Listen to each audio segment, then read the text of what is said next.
දෛත්‍යරුවන් සරණයි ශිරු දිනාටම අද දවසේ අපි ධර්මදේශනාව ආරම්භ කරන්න සූදානම් වන්නේ.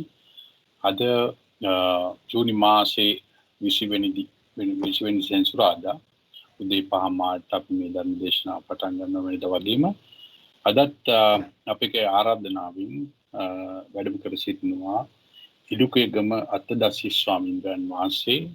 උන්වහන්සේව අපි ගෞරවයෙන් දෙපා නමද පිළිගන්නවා තථාගතයන් වහන්සේගේ ධර්මයෙන් විලක් දේශනා කරන්න කියලා. ත්‍රිවන් සරණ ස්වාමීන් වහන්සේ අවසරයි. නමෝ තස්ස භගවතු අරහතෝ සම්මා සම්බුද්දස්ස නමෝ තස්ස භගවතු අරහතෝ සම්මා සම්බුද්දස්ස නමෝ තස්ස භගවතු අරහතෝ සම්මා සම්බුද්දස්ස. හොඳයි හැම දිනාටම තෙරුවන් සරණයි. ශ්‍රී ලංකා වෙලාවෙන් නම් සුබ උදෑසනක් කියලා ආශිර්වාද ප්‍රාර්ථනා කරනවා. හොඳයි අපි අද දවසේදී નિયમિત දේශනා මාලාවේ ඊතුරු කොටස් ටික කරගෙන යමු. අපි මෙතෙක් කරගෙන ආපු දේශනා මාර්තුකා ටික ඔබට පේනවා ඇති.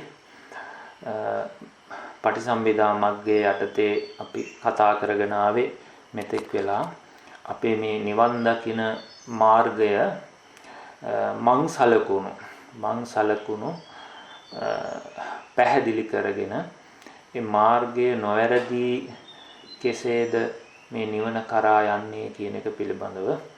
ඉතින් මාර්ගය කියන එක හරියෑමට පෙර වැරදීමට තියෙන ඉඩකඩ බොහෝ සෙයින් වැඩි.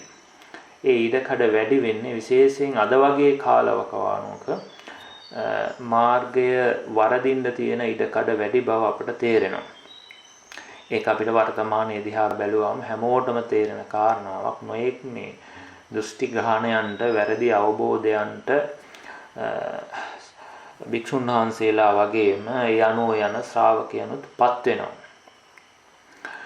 ඉතින් මේ වැරදි කාරණාවලට යන්න හේතුව තමයි මේ ත්‍රිපිටකයම අසුරු කරගෙන මේක තේරුම් ගන්න උත්සාහවත් වෙන කෙනාට මේ ත්‍රිපිටක ධර්මය අර්ථ වශයෙන් තමන්ගේ ඥාන දැනුම් මට්ටම් අනුව වැටහෙනවා. එතකොට අර්ථ ධම්ම නිරුත්ති පටිභාන ආදී කියලා මේ ධර්ම කාරණා ටිකක් තියෙනවා බහලා ඇති. එතකොට ධර්මය කියන එකේ අර්ථය අපි මතු කරගත යුතුයි. ඒ අර්ථය මතු කර ගැනීමට නම් අපි ඒ සූත්‍රය හෝ ඒ ධම්ම කාරණාව දිහා බලලා හැම අර්ථයක්ම මතු කරගන්න අමාරුයි. බුදුරජාණන්ගේ බුදුරජාණන් වහන්සේගේ දේශනා බොහොම විවිධාකාරයි, විචිත්‍රයි. සමහර දේශනා උද්දේශයෙන් කෙටියෙන් දේශනා කරන දේවල්, සමහර ඒවා දීර්ඝ වශයෙන් කරන දේශනාද තියෙනවා. ඇතැම් දේශනාවල දුක්ඛ සත්‍ය පමණක්, සමුදය සත්‍ය පමණක් කරන දේශනා තියෙනවා. ඇතැම් දේශනාවල මේ සත්‍ය හතරම මතු කරපු බවක් තියෙනවා. ඉතින් ඒ පුද්ගලයන්ට අනුව ඒ දේශනා ඒ අදාළ කොටස් පමණක් දේශනා කරපු අවස්ථාවක් තියෙනවා. ඉතින් අන්න ඒ නිසා තමයි මේ ඥාන සම්භාරයක් ත්‍රිපිටකය කියන මේ තුන් පිටකය පිළිබඳව අවබෝධයක් තබාගෙන මේ සූත්‍ර පරිහරණය කිරීමෙන් ඔහුට නිවැරදි මාර්ගය උපදවා ගන්න පුළුවන්. ඉතින් අතීත කාලයේදී ඒ තරම් ගැටලුවක් වුණේ නැහැ. ඉතින් මොකද අතීත කාලේ ඔය අන්‍ය තීර්ථක ඒ වගේම වෙනත් දර්ශනවාදීන් අතර විතරයි මේක පැටලලා තිබුණේ. මේ තේරවාදී බුද්ධ ශාසනය තුල මේක හරියාකාරව අතීතේ මාර්ගයේ විවර වෙලා තිබුණා. නමුත් ඒක ක්‍රමක්‍රමයෙන් මේ තේරවාදී බෞද්ධ දර්ශනය තුලද ඒ තුල ඉන්නවා කියන අදහස තියෙන අය තුලද මේවා පැටලලා තියෙනවා. ඒට හේතුව මම අර මුලින් මතක් කරේ ධර්මයේ අර්ථය ගන්න යනකොට ඒ අර්ථය Tamanට වැටහෙන එක. ඒ Tamanට වැටහෙන්නේ Tamanගේ තියෙන ඥානය අනුව. ඒ තියෙන දේම අපිට තේරෙනවා නම් කිසි කෙනෙකුට අද මේ දෘෂ්ටි වලට හෝ මාර්ගයේ විපරිතව ගැනීමක් වෙන්නේ නැහැ. එහෙනම් මේ හැමෝම එකම සූත්‍රයේ බැලුවත් Tamanගේ තියෙන ඥානය අනුව හරි කියලා වැටහින්දා ඒක බොහෝ දෙනෙක් ගන්න නිසා තමයි මේ දේවල් පැටලෙන්න විපරිතව ගැනීමට හේතු වෙන්නේ. ඒ නිසා තමන්ගේ ඥානය අර ත්‍රිපිටකානුසාරයෙන්ම දියුණු කරගෙන ඉන්නවා නම් අභිධර්ම ආදී පිටකයේ විශේෂයෙන් පරිශීලනය කරලා තියෙනවා නම් මේ සූත්‍රයේ අර්ථයක් ගන්නකොට අපිට විපරිත නොවි ගන්න පුළුවන්කමක් තියෙනවා. ඉතින් අන්න මේ භයානකකම අපිට මේ මාර්ගය පිළිබඳව වරදින්න පුළුවන්. ඒකද වැරදුනා කියලා නොදන්නාකම නිසා මේක අපිට කවදාවත් මේවා තේරෙන්නේ නැතුව අපි ඒ ඔස්සේම යන්න පුළුවන් මහා භයානක ඕදුරක් තියෙනවා. ඒ නිසා තමයි මේවා මම කියනකොට මම විස්තර කරන්නේත් මගේ දැනුම අනුව.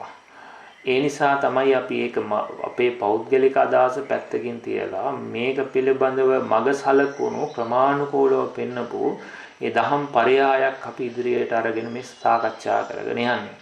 ඒක කෙනෙක් බුදුරජාණන් වහන්සේගේ ධර්ම ශ්‍රවණය කරන තැන ඉඳන් ඥාන කතා කියලා මේ සුතමේ ඥාන නිर्देशෝ කියලා මේ සුතමේ ඥානය කියන්නේ අසාධන ගැනීමේ නුවණ. අන්න එතන ඉඳන් ක්‍රමානුකූලව මේ මාර්ගඵල විමුක්ති ඥාන දර්ශනයන් දක්වාද එතනින් එහාටද මේ තුල විවර වෙන නිසා අපි මේක මාර්ථකා කරගත්තේ. ඒකයි අද බොහෝ කරුණාකාරණා පැටලිලා තියෙන නිසා ඒවා අපිට නිරවුල් කරගෙන යෑම සඳහා. එතකොට අපි මම නැවත මේ මුලට මතක් කිරීමක් කරන්නේ ඒ විදිහට අපි ක්‍රමානුකූලව ආපු වැඩපිළිවෙලක් තමයි මේ තියෙන්නේ. ඉතින් ඒකෙදී අපි සීලමේ ඥානය, සමාධි භාවනාමේ ඥානය, ධම්මට්ඨිති ඥානය, සම්මර්ෂණ ඥානය, උද්‍යප්පේ ඥානය කියන මේ කොටස් අපි කතා කරා. උද්‍යප්පේ ඥානෙ අපි ගිය සතියේට ඉස්සරින් සතියේ කතා කරා උද්‍යප්පේ ඥානෙ නිර්දේශය පිළිබඳව. ඒකේ බුද්ධ දේශනාව පිරිසුදු බුද්ධ දේශනාව පිළිබඳව අපි කතා කරා. ඉතින් අද කතා කරන්න තියෙන්නේ මේ උද්‍යප්පේ ඥානයේ තව කොටසක් මංගේ සතියේ කිව්වා මේ අට කතා තුල තියෙන කොටස අපි කතා කරේ නෑ. උද්‍යප්පේ ඥාන නිර්දේශයේ පෙළ විතරයි කතා කරේ. ඒකෙන් අපි උද්‍යප්පේ ඥානය කියන්නේ මොකක්ද කියන එක පිළිබඳව අපි කතා කරා. පච්චුප්පන්නානං ධම්මානං විපරිණාමානුපස්සනේ උද්‍යප්පේ ඥානයන් කියලා අපි නිර්දේශය අරසේ කතා කරලා තිබුණා. ඒතකොට වර්තමාන ධර්මයන්ගේ ඇතිවීම නැතිවීම බැලීමේ ප්‍රඥාව උද්‍යප්පේ ඥානය කියලා.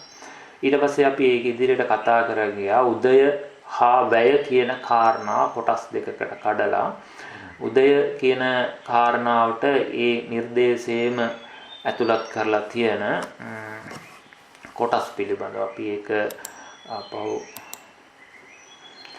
සමපනස් ලස්සන උදේවැය කියලා අපි කතා කරා. මේ තියෙන්නේ ඒ අපි කතා කරපු එක. පච්චුප්පන්නානං ධම්මානං විපරිණාමානුපස්සනේ පඤ්ඤා උද්‍යප්පේ ඥානං කියන්නේ මොකක්ද කියලා. එතකොට හටගත් රූපය වර්තමානයි. ඒ රූපයේ නිබ්බත්ති ලක්ෂණේ හට ගැනීමේ ලක්ෂණේ උදේ හැටටත් එහි බිඳීම වැය විනාශය වය ලක්ෂණයේ හැටියට සලකාගෙන පරමාර්ථ ධර්මයෝ මේ ආකාරයෙන් උදේවැය භාවනාවට යටත් කරගෙන අපි කතා කරගෙන ආවා. එතකොට ඒකේ සමපනස් ලක්ෂණ උදේවැය කියන එකේ මට කෙනෙක් ඉරිදා ප්‍රශ්නයක් ඉරිදා නෙවෙයි පස්සේ වැහුවා මේ 50 සමපනස් ලක්ෂණයේ නොතේරිච්ච බවක්. ඒකේ අපි 25ක් පිළිබඳව කතා කරා. උදය පිළිබඳව කොටස් ටික විතරයි වැඩිපුර කතා කරේ. වැය පිළිබඳව ඒක අනුසාරයෙන් පැහැදිලි කිරීමක් කරේ. එතකොට අවිජ්ජා සමුදය, කම්ම සමුදය, ආහාර සමුදය, තණ්හා සමුදය, නිබ්බත්ති ලක්ෂණ කියන මේ කාරණා පහ රූපයේ උදේ හැටියට මේ විදිහට ස්කන්ධ පහට 25ක් හැටියට ඒකම තමයි වැය හැටියට කතා කරේ. අනිත් පැත්ත අවිජ්ජා නිරෝධෝ රූප නිරෝධෝ කියලා ඒ විදිහට කතා කරලා ඒවත් අපි අවිද්‍යා සමුදය කියලා කියන්නේ මොකද්ද කියන කාරණාව පිළිබඳවත් අපි කතා කරා.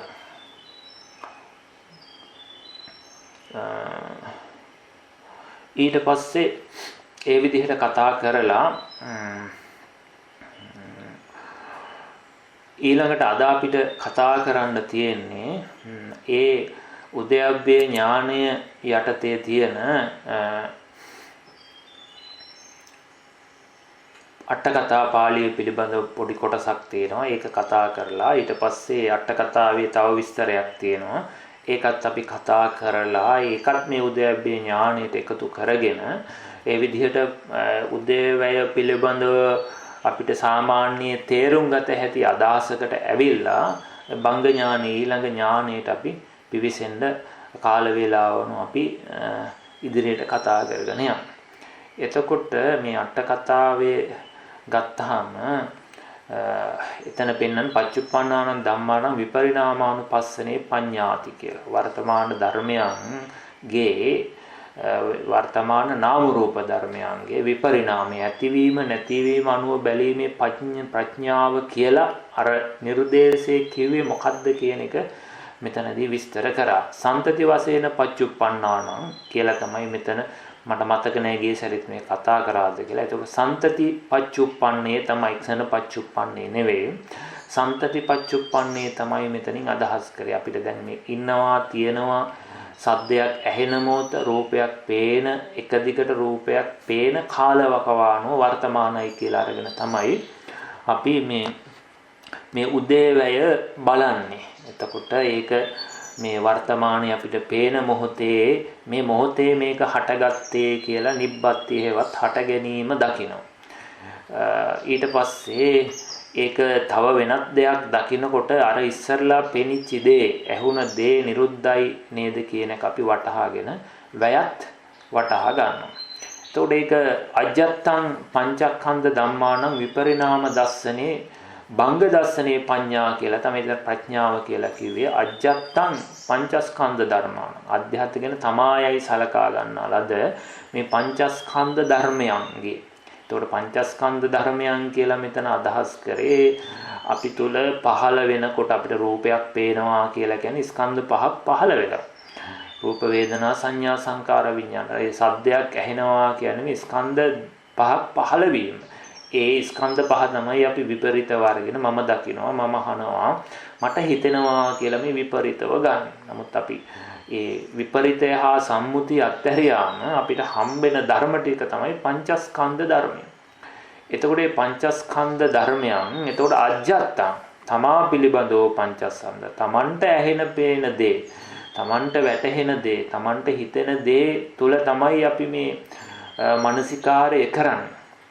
එතකොට මේ පංචස්කන්ධ ධර්මයන් කියනකොට දැන් අපිට වැටහෙනවා යමක් පේනකොට ඒක අර වනාකොට මේ ස්කන්ධ පහක් රූපය වේදනාව කියන මේ ස්කන්ධ පහ හොඳට තමන්ට ඥාණයට ප්‍රකට වෙනවා. එහෙම කෙනෙකුයි දැන් මේ මෙතන ඉන්නේ.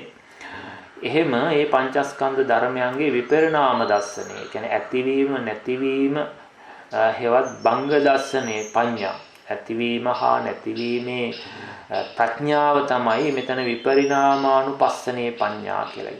එතකොට මෙතන විපරිණාමය කියන එකෙන් අර්ථවත් කරලා තියෙන්නේ විපරිණාම දස්සනේ භංග දස්සනේ.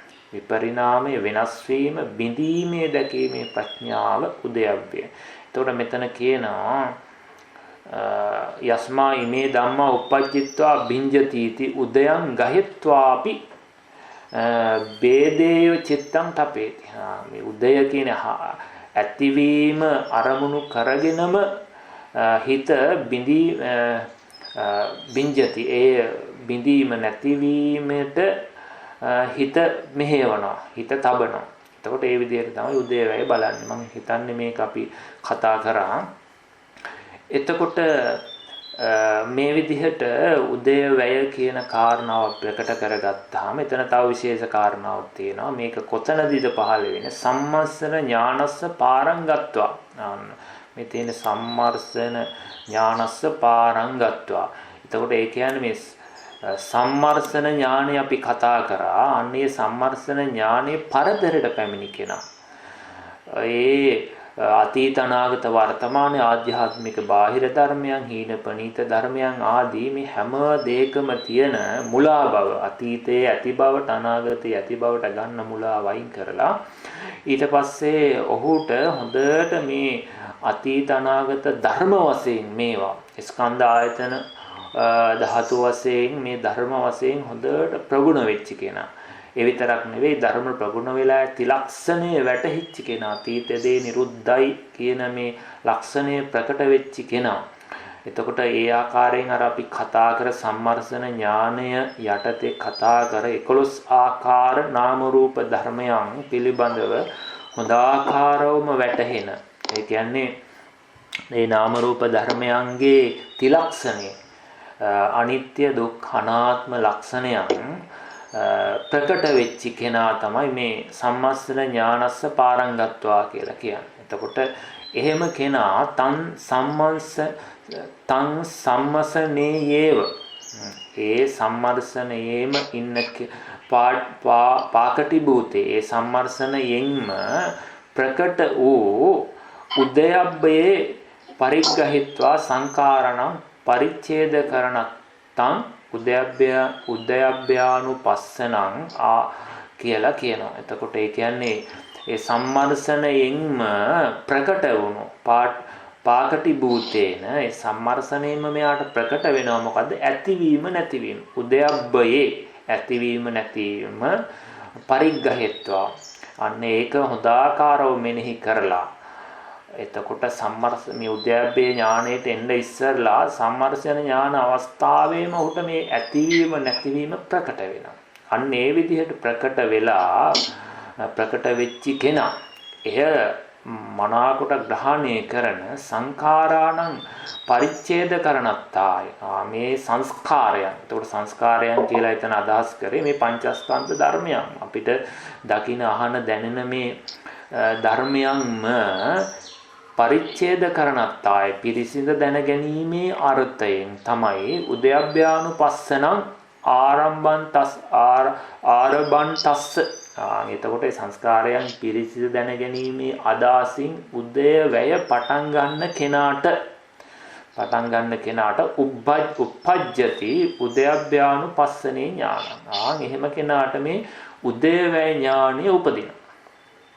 සම්මර්ෂණ ඥානය හොඳින් ප්‍රකට වෙලා ඊට පස්සේ ඒ තුලම යාට වර්තමාන ධර්මයන්ගේ ඇතිවීම නැතිවීම ප්‍රකට වෙච්ච කෙනා ඒ සංස්කාරයන් තවම කිලිට සහිතයි. තව හරියට පැහැදිලි නෑ. ඒ වඩාත් පැහැදිලි කර ගැනීම සඳහා වඩාත් ඒ සංස්කාරයන් පිරිසිදු දැන ගැනීමේ අදහසින් එහි ඇතිවීම නැතිවීම බැලීම සඳහා පටන් ගන්න කෙනාට තමයි මේ උදය වැය ඥානය උපදින්නේ. උපජ්ජති උදයබ්බයානුපස්සනේ ඥාන. තංහි එහි උදයබ්බේ අනුපස්සතෝ ඇතිවීම නැතිවීම නුවණින් බලන කෙනාට උදයබ්බයානුපස්සනාති උච්චති. උදයවැය නුවණින් බැලීම උදය වැයානුපස්සනා කියලා කියනවා. උදයබ්බයානුපස්සනා කියලා කියනවා. එතකොට උදය වැය අනුපස්සනා කියන්නේ එතන නුවණින් බැලීම කියන අර්ථය. ඔය ටික තමයි මේ උද්දේවය ඥානයේ පිළිබඳව අපිට මේ මාර්තුකා පිළිබඳව මාතිකා වර්ණාවේ අපිට සඳහන් වෙන්නේ මොකද්ද මේ උද්දේවය ඥානය කියලා කියන්නේ. ඒතකොට අපි නිर्देशේ පළෙන් කතා කරා ඒ උද්දේවය ඥානයට අදාළ ප්‍රත්‍ය පිළිබඳව ඒක කොහොමද මතු කරගන්නේ? ඒක ස්කන්ධ ඊට පස්සේ පටිච්ච සමුප්පාද ආදී ධර්ම තුලට මේක ගලපලා කොහොමද උදේවැය බලන්නේ කියන එක පිළිබඳව අපි ඊයේ සතියේ කතා කරා. මොකද මේ නිर्देश පාළිය නැතුව මේ අට කතාවට එන්න බෑ. මොකද නිर्देश පාළියේ තියෙන වචන තමයි මේ තියෙන පච්චුප්පන්නානං ධම්මානං කියලා නිर्देश පාළියේ තියෙන වචන එළියට අරගෙන ඒවා විස්තර කිරීම තමයි අට කතාවෙන් කරන්නේ. ඉතින් එතකොට ඒ විදිහට අපි මේ පදගතාර්ථය තුල තියෙන අර්ථය මේ වෙලාවේ පැහැදිලි කරගත්තා. එතකොට නිර්දේශයේ තියෙන මේ උදේවැය ඥාණයට අන්තර්ගත ධර්මයන් භාවනාවට අදාළ කරගත යුතු ධර්මයන් අපි ගිය සතියේ කතා කරා. ඒක ඔබ මේ දේශනා ගලපා ගන්නකොට ඒ දේශනා අහලා ඒ පරණ දේශනාව හොඳින් මතක තියාගෙනයි අපි ඒ දේශනාවම දෙවනි දවසේ කරනවා නම් එතෙන්ට අපි පිවිසිය යුත්තේ. එතකොට තව ටිකක් තියෙනවා මේ උද්‍යප්පේ ඥානයේ යටතේ අපිට දැනගත යුතු මේකට එකතු කරගත යුතු කොටස් ටිකක්. ඔය උද්‍යප්පයානු ඥාන නිर्देश වර්ණාව කියලා. එතන තමයි මේකට අදාළ කොටස් ටිකක් එන්නේ. දැන් මේක මේ විදිහට අර ඉස්සෙල්ලා කතා කරපු විදිහට එකින් එක පාළිය පරිවර්තනය කරගෙන යන්න ගියොත් ටිකක් කාලයක් යනවා. ඒ නිසා මම පරිවර්තනීය විතරක් ඔබට කියනවා ඔබ අහගෙන ඉන්න. මේ පරිවර්තනයේ තුලින් අපි මේකට අපි මේ උදේවැය කියන මාතෘකාවට එකතු කරගත යුතු කොටස් අපි එකතු කරගෙන ඊට පස්සේ අපි ඊළඟ තියෙන අපේ මාතෘකාවට බංග ඥානය කියන එකට යමු.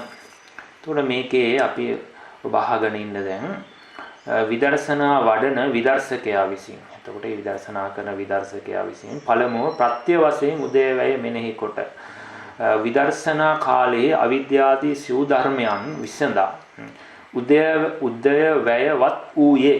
එතකොට අන්න අර විදර්ශනා කරන කෙනා පළමුවම ප්‍රත්‍ය වශයෙන් තමයි උදේවැය පටන් ගන්න. ප්‍රත්‍ය කියලා කිව්වේ අර අපි නිर्देशේ කතා කරපු අවිද්‍යා සමුදය, කම්ම සමුදය, ආහාර සමුදය කියපු මෙන්න මේ ප්‍රත්‍ය. ඒ ප්‍රත්‍ය හොඳට තේරුම් ගන්නවා. මේ රූපය හටගන්නේ අවිද්‍යා ප්‍රත්‍යයෙන් කියනකොට ඒක අපිට වචන නෙවෙයි. අවිද්‍යා ප්‍රත්‍ය කියන්නේ මොකද්ද? මේ අවිද්‍යාව කියන්නේ නොදන්නාකම නිසා රූප හට ගන්නවා කියලා අපි එහෙම විස්තර කරාට ඒක වැඩක් නෑ. අවිද්‍යාව කියන එක. ඒ නිසා අපි ගිය සැරේ ඒක ප්‍රායෝගිකව මේ අවිද්‍යා සමුදය කියන්නේ මොකද්ද කියන එක විස්තර කරගත්තා. ඒ විදිහට තේරුම් අරගෙන මේ රූප, වේදනා, සංඥා, සංකාර, විඥාන ස්කන්ධ ධර්මයන්ගේ අවිද්‍යා සමුදය, කම්ම සමුදය, ආහාර සමුදය ආදී වශයෙන් හොඳට ප්‍රත්‍ය විමසමින් ඒ ස්කන්ධයෝ හටගන්න හැටි පළමුව මෙනෙහි කරනවා. ප්‍රත්‍ය වශයෙන් උදේවැය මෙනෙහි කොට විදර්ශනා කාලයේ අවිද්‍යාදී සිව් ධර්මයන් අර කියපෝ අවිද්‍යාව, කම්මාදී සිව් ධර්මයන් විසඳා උදේවැයවත් වූයේ අන්‍යයා දැන් ඇතිවීම නැතිවීමෙන් යුක්තයි. යුක්ත ඒ ඥානය ඔහුට යම් ප්‍රමාණයකට තියෙනවා. මේ ස්වરૂපේ හට ගැනීම දකිනකොට මේක හටගත්තේ ඉබේ නෙවෙයි. මේ නිසා කියන වැටහීම උට තියෙනවා. ඒතකොට මේ විදිහට ස්කන්ධයන්ගෙන ඒවයි උදේවැය බලයි. ඒ උපදින ස්කන්ධය අපිට දැකීම, ඇහිීම අනුව බලමින් ඇතිවීම නැතිවීම බලනවා. අපි දැන් මේ කරන විදිහ කියන්නේ ඔබ දැන් මේ භාවනාවක් කරගෙන යන විදිහ. මෙසේ ඒ විදර්ශකයා, එතකොට ඒ විදර්ශනා කරන කෙනා මෙසේ රූපාදීන්ගේ උදය මෙසේ වැය මෙසේයි මෙසේ රූපාදී හටගනි මෙසේ විනාශ වෙති ප්‍රත්‍ය වශයෙන්ද අන්න ඒ විදිහට මෙසේ රූපය හටගනි මෙසේ වේදනාව හටගනි මෙසේ වේදනාව රූපය නිරුද්ධ වේ මෙසේ වේදනාව රූපය සංඥාව නිරුද්ධ වේ කියලා ප්‍රත්‍යයට ගලපෙමින් බලීම කියනවා ප්‍රත්‍ය වශයෙන් උදේවැය බැලීම. ඊට පස්සේ ලක්ෂණ වශයෙන්ද විස්තර වශයෙන්ද උදේවැය දක්නේ වේ.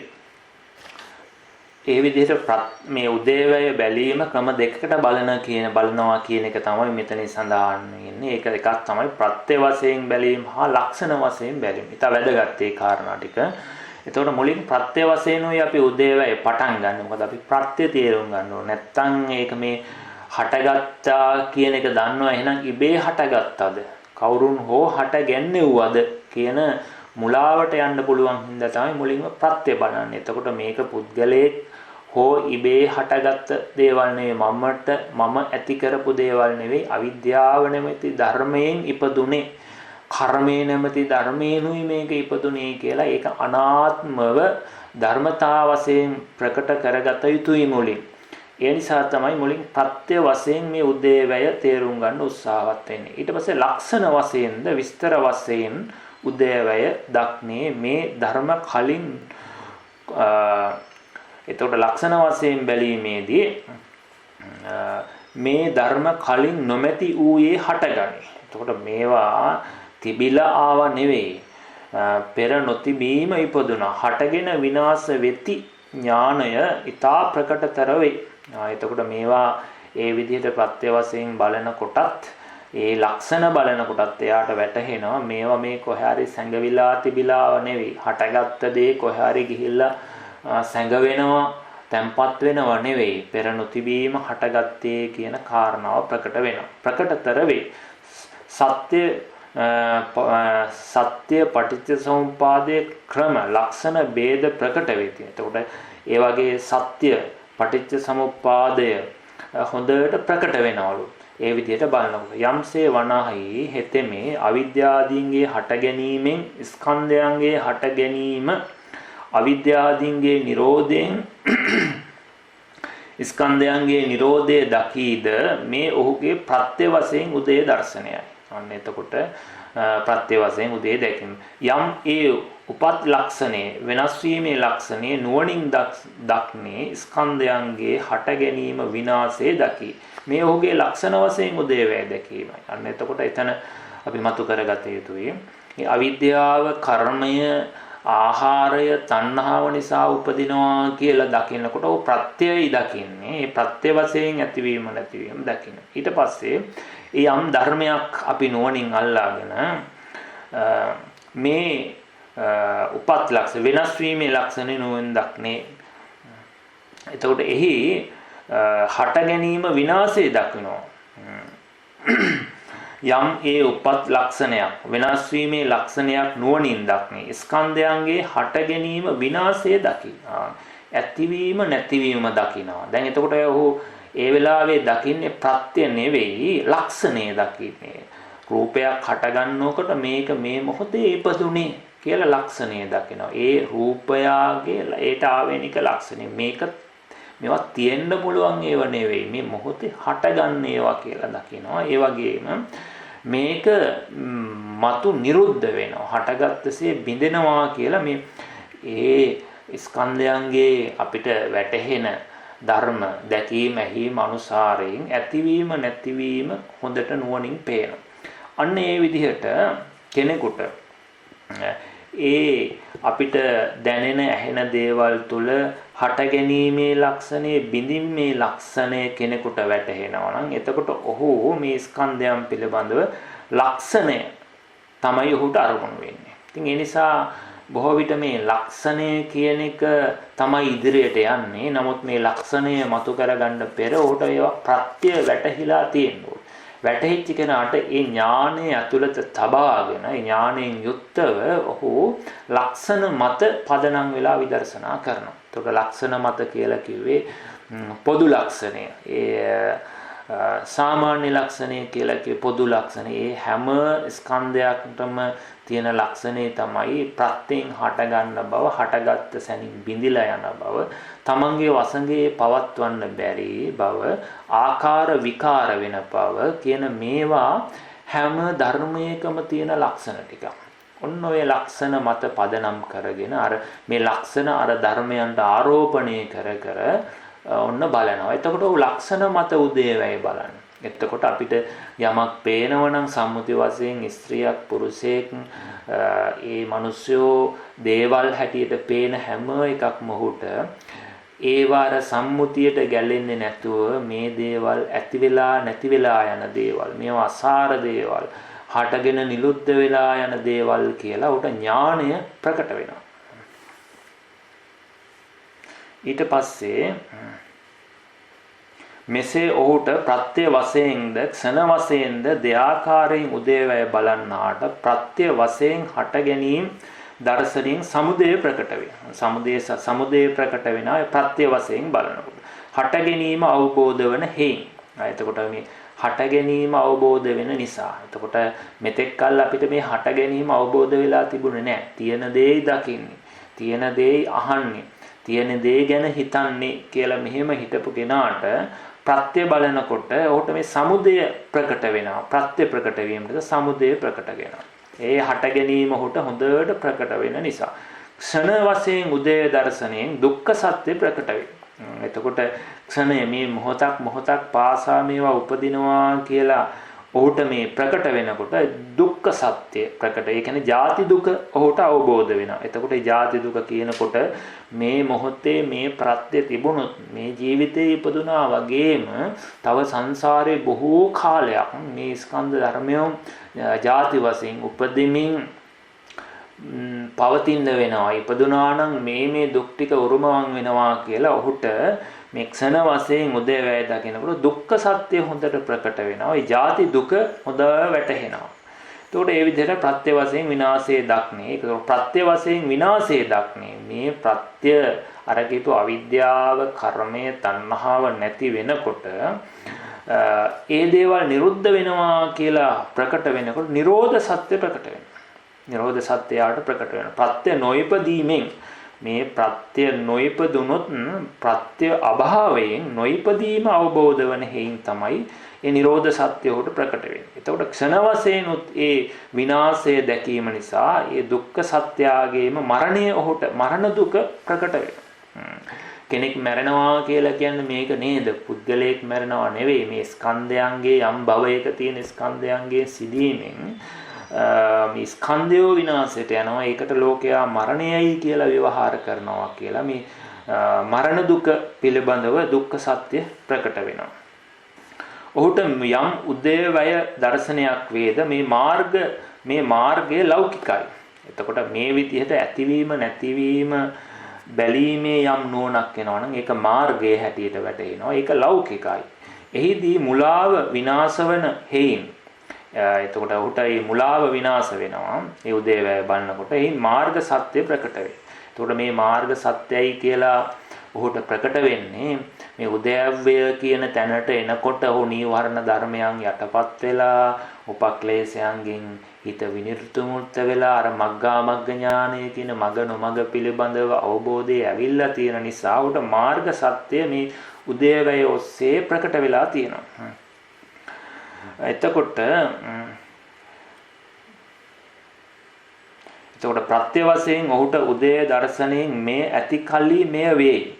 අවබෝධ වන හේයින් අනුලෝම පටිච්චසමුපාදය ප්‍රකට වෙනවා. එතකොට පටිච්චසමුපාදය කොහොමද මේකෙන් ප්‍රකට වෙන්නේ? ඉමස්මින් සති ඉදං හෝති. මේ පටිච්චසමුපාද න්‍යාය. ඉමස්ස උප්පාදා ඉදං uppajjati. ඉමස්මින් අසති ඉදං නහෝති. ඉමස්ස නිරෝධා ඉදං නිරුද්ධති කියන මේ පටිච්චසමුපාද දර්ශනය. අන්න එතකොට මේ අවිද්‍යාව ඇති කල්ලි සංස්කාරය වේ. එහෙම නැත්නම් අවිද්‍යාව සමුදයෙන් රූප සමුදය වේ, වේදනා සමුදය වේ කියලා මේ ස්කන්ධ වශයෙන් බලනකොට අන්න උට පටිච්ච සමුප්පාදයයි ਉਹ බලන්නේ. ආය වෙනම අපිට මේ පටිච්ච සමුප්පාදයක් කරා යන්න අවශ්‍ය නැහැ. මෙතනින් ඔහුට පටිච්ච සමුප්පාදය ප්‍රකට වෙනවා.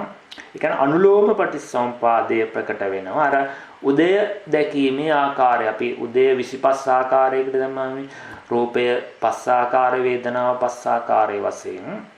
එතකොට අනුලෝම පටිච්චසමුප්පාදය අවිජ්ජා සමුදය, අවිජ්ජා පත්‍ය සංඛාර, සංඛාර පත්‍ය විඥාන, විඥාන පත්‍ය නාම රූපං කියන මෙන්න මේකට තමයි අනුලෝම පටිච්චසමුප්පාදය කියලා කිව්වේ. ජාතිය දක්වා තියෙන පටිච්චසමුප්පාදේ ප්‍රකට වෙනවා. ප්‍රත්‍ය වශයෙන් විනාශයේ දර්ශනයෙන් මේ නිරෝධයෙන් මේ නිරුද්ධ වේ. මස්ස නිරෝධා ඉදං නිරුච්ඡති කියන පටිච්චසමුපාදයේ ප්‍රතිලෝම පටිච්චසමුපාදයේද ප්‍රකට වෙනවා.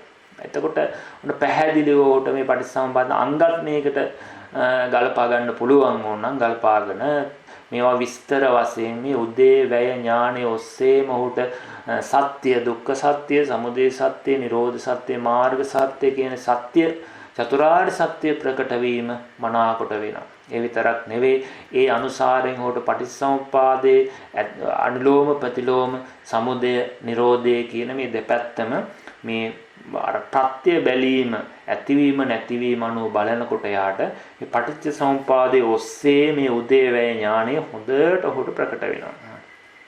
ක්ෂණ වශයෙන් වනාහි උදේවැය දර්ශනයෙන් පටිච්චසමුප්පාදේ ධර්ම ප්‍රකට වේ. ප්‍රත්‍යෙන් හටගත් ලක්ෂණ අවබෝධ වෙන හේයින් ප්‍රත්‍යෙන් හටගත්තාහුම උදේවැයවත් ඌයේ පටිච්චසමුප්පන්න වෙති. එතකොට මේ ලක්ෂණ ප්‍රකට වෙනවා මෙයට ප්‍රත්‍යෙන් හටගත් ලක්ෂණ අවබෝධ වෙන හේයින්. එතකොට ඒ ලක්ෂණ කියලා කිව්වේ මේ ප්‍රත්‍ය නිසා හටගත් බව. හටගත් සැනින් බිඳිලා යන බව කියන මේ ලක්ෂණත් අවබෝධ වෙන හේවින් මේවා ප්‍රත්‍යයෙන් හටගත්තා වූම උදේ වශයෙන් දැකීම පටිච්චසමුපාදයේ වෙති කියලා ඒ විදිහට උට ඒ ලක්ෂණ ඔස්සේද පටිච්චසමුපාද චතුරාර්ය සත්‍ය අවබෝධ වෙනවා. ප්‍රත්‍ය වශයෙන්ද ලක්ෂණ වශයෙන්ද දෙකෙන්ම උට චතුරාර්ය සත්‍යද පටිච්චසමුපාදය අවබෝධ වෙනවා. එතකොට ඒ විතරක් නෙවෙයි ප්‍රත්‍ය වශයෙන් මොහුට උදේ දර්ශනේ ඒකත්වයේ ප්‍රකට වෙති. ඒකත්වයේ කියලා කිව්වේ හේතුඵල සම්බන්ධතාව මත సంతානයාගේ නොසිඳීම අවබෝධ වන හේ. ඒ කියන්නේ දැන් අපිට දැන් යමක් දිහා බලනකොට මේවා මොහොතක් ඇති වෙලා නැති වෙලා ගියත් අපිට මේ එක දිගට තියෙන එකක් වගේ පේනවනේ. මන්න මේ ගති අවබෝධ වෙන. ඇයි මෙහෙම අවබෝධ වෙන්නේ? හේතුඵල සම්බන්ධතාවයේ මත సంతානයාගේ නොසිඳීම අවබෝධ වෙනවා. මේ හේතුඵල දහම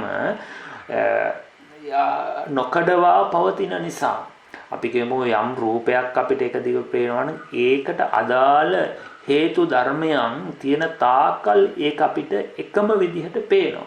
මෙන්න මේ විදිහට ඒකත්වය කියන කොට ප්‍රකට වෙනවා. මේ එකක් වගේ ඇයි පේන්නේ? මේ එකක් තියෙනවා වගේ පේන්නේ මේ හේතු ධර්මයන් නොකඩවා පවතින නිසා. ඵල ධර්මයන් හේතුයට අනුව ඵලය ඒ ඊටමත් වේගෙන් ක්ෂණ වශයෙන් මේ උපදින නිසා මේක එක දිගට තියනවා වගේ පේනවා නේද කියන අන්නේ ඥානය උපදින කොට අර ඒකත්වයේ කියන කොට ප්‍රකට වෙන හේතුඵල සම්බන්ධතාවය මත එකල්හි ඊටමත් යහපත් අන්දමින් උච්ඡේද දෘෂ්ටිය දුරු කරනවා. ඒ කියන්නේ අලුත් රූපයන්ගේ ඉපැත්ම අවබෝධ වන හේයි. ඒ උච්ඡේද දෘෂ්ටිය කියන එක දැන් උච්ඡේද දෘෂ්ටියේ ස්වභාවයනේ මේ ලෝකයා හිතන්නේ මේ හටගත්ත මරණින් මත්තේ සියල්ල නැති වෙලා යනවා විනාශ වෙලා යනවා කියලා බිඳිලා යනවා කියලා මරණින් මත්තේ සිඳේය වෙනසේය මේ දැන් ඉන්න මම තින් මෙතනින් ඉවරයිනේ අය වෙනත පරලොවට යන්නේ නැහැ කියන ඉතින් ඔන්න ඔය උච්ඡේද දෘෂ්ටිය සියුම්ම තියෙන නිසා තමයි ලෝකයේ අද මේ ඉන්න තැන ප්‍රමාද වෙන්නේ. දැන් මරුණහම ඔක්කොම ඉවරයිනේ කියන වගේ අදහසක් තියෙනවා. ඒකනේ අර සමහර අය දැන් ඔය පු탁ජන අය මේක උච්ඡේද දෘෂ්ටිය කියන වචනේ නොදන්නවා වුණාට මොනවා හරි දුකකින් පීඩාවටපත් වුනහම ප්‍රශ්න වලින් පීඩාවටපත් වුනහම බෙල්ල වැල දාගන්නේ වහ ටිකක් බොන්නේ ගඟකට පනින්නේ මේ ජීවිතේ විනාශ කරගන්න හදන්නේ ඇයි? ඔහු හිතනවා මෙතනින් මේක ඉවරයිනේ කියලා. නමුත් ඔහු දන්නේ නැහැ ඒ විනාශ කරගන්න යෑම තුල එතන ගොඩනෙන කර්මය අවිද්‍යාදී ප්‍රත්‍ය මත සමහරට මේට වඩා 100,000 ගුණයෙන් වැඩි දුකක් ඊළඟ තැන උපද්දවනවා මේ ස්කන්ධයන් තුලින්ම කියලා තේරෙන්නේ නැති නිසා මේ ජීවිත විනාශ කරගන්න. ඇත්තට මේක උච්ඡේදයක්. උච්ඡේද දෘෂ්ටියක්. ඉතින් ඒ නිසා මේ ප්‍රත්‍ය ඇති කල්ලි නැවත නැවත උපදිනවා කියන අවබෝධය නිසා අන්න අර උච්ඡේද දෘෂ්ටිය මනාකොට දුරු වෙලා යනවා. ඒ අලුත් රූපයන්ගේ ඉපැත්ම අවබෝධ වෙන නිසා. ඒ නිසා මරුණා කියලා මේක ඉවර වෙන්නේ නැහැ. සියවිදි නසාගත්තා කියලා මේක ඉවර වෙන්නේ නැහැ කියලා. ඇයි? හේතු ධර්ම තියෙනවා නම් ඵල ධර්ම උපදිනවා කියලා ඕට වැටහෙන නිසා. එතකොට ඒ කාරණාවත් අපි වටිනවා මේ ටිකට එකතු කරගන්න එක. ඒ විදිහට ක්ෂණ වශයෙන් උදේ දර්ශනෙන් නානත්වය ප්‍රකට වේ. එකල්ලි ඊටමත් යහපත් අයුන සාස්වත දෘෂ්ටිය දුරු කෙරේ. එතකොට ඒකේ අර ඒකත්වයේ වගේම නානත්වයේ දකිනකොට මේ වගේ ඇතිවීම නැතිවීමේ උදේ වැය කියන මේ ප්‍රත්‍යයන්ගේ නානත්වය දකින නිසා මේ අපි සාස්වත දෘෂ්ටියේ ස්වභාවය තමයි මේ තමන්ගේ වසඟයේ පවතින එක දිගට එහෙම නැත්නම් භවයෙන් යන ආත්මයක් මේ ආත්මයක් තියෙනවා මේක මට ඕන විදිහට පවත්වන්න පුළුවන් කියලා මේ ගතියක් අපි තුල තියෙනවා. ඒක සාස්වත දෘෂ්ටිය හැටියට සලකනවා. ඒකට සාස්වත දෘෂ්ටිය දුරු වෙනවා මේවා එකකට එකක් වෙන් බලනකොට උදය වැය කියන උදේ කියන කාරණාව අනිකක් වැය කියන කාරණාව අනිකක් එතකොට ඒ ප්‍රත්‍ය පිළිබඳව බලනවත් මේ අවිද්‍යාව කියන එකත් ඇති වෙලා නැති ඊළඟ වෙන ප්‍රත්‍යක්. අවිද්‍යාව උනත් වෙනස් විදියට කර්මය කියන එක වෙන එකක්. මෙන්න මේ විදිහට ඒ වගේ නානත්වය අවබෝධ වෙනකොට මේ කෙනෙක් එක දිගට යනවා කියන මෝඩකම දුරු වෙලා සාසත දෘෂ්ටිය ඔහුට මනාකොට දුරු වීමට යනවා. මේ සාස්වත දෘෂ්ටිය කියන එක. එතකොට මේ උදේවැය දැකීමෙන්මයි මේ වෙන්නේ. රූපාදී ධර්මයන්ගේ තම වසඟෙහි නොපවත්නා බව අවබෝධ වෙනවා. එයි මේවා Tamanට ඕන විදිහට පවත්වන්න බෑ. මේ ප්‍රත්‍ය ඇති කල්ලි හටගන්නේ. ප්‍රත්‍ය නැති වුණොත් නැති වෙනවා. එතකොට මං මේක අයින් කරන්න හෝ පවත්වා ගන්න හැදුවත් මේ ප්‍රත්‍ය වෙනස් වෙනකොට මේවා වෙනස් වෙනවා නැති වෙලා යනවා කියලා අන්නේ ප්‍රකට වීම නිසා මොහුට ඊ타මත් යහපත් අයුරින් සාස්වත දෘෂ්ටිය ගෙවීමට යනවා කියලා සඳහන් වෙනවා. ධර්මයන්ගේ තම වසඟේ නොපවත්නව අවබෝධ වෙන හේයින්. එතකොට එකල්ලි ඊ타මත් යහපතෙන් ආත්ම දෘෂ්ටිය දුරු වේ. ප්‍රත්‍යානුරූපව ඵලයාගේ ඉපැත්ම අවබෝධ වන හේයින් ප්‍රත්‍යෙන් වන උදය දර්ශනේ එවං ධම්මතාණය ප්‍රකට වේ. එතකොට මේ ඇති කල්ලි මේ වේ ඉමස්මින් සති ධම්මෝ උපජ්ජති කියන මේ ධර්මතාවය යංකින්චි සමුදය ධම්මං කියලා යමක් සමුදය කොට ඇද්ද සබ්බන්තං නිරෝධ ධම්මං කියලා මේ ධර්මතාවය ඔහුට ප්‍රකට වෙනවා.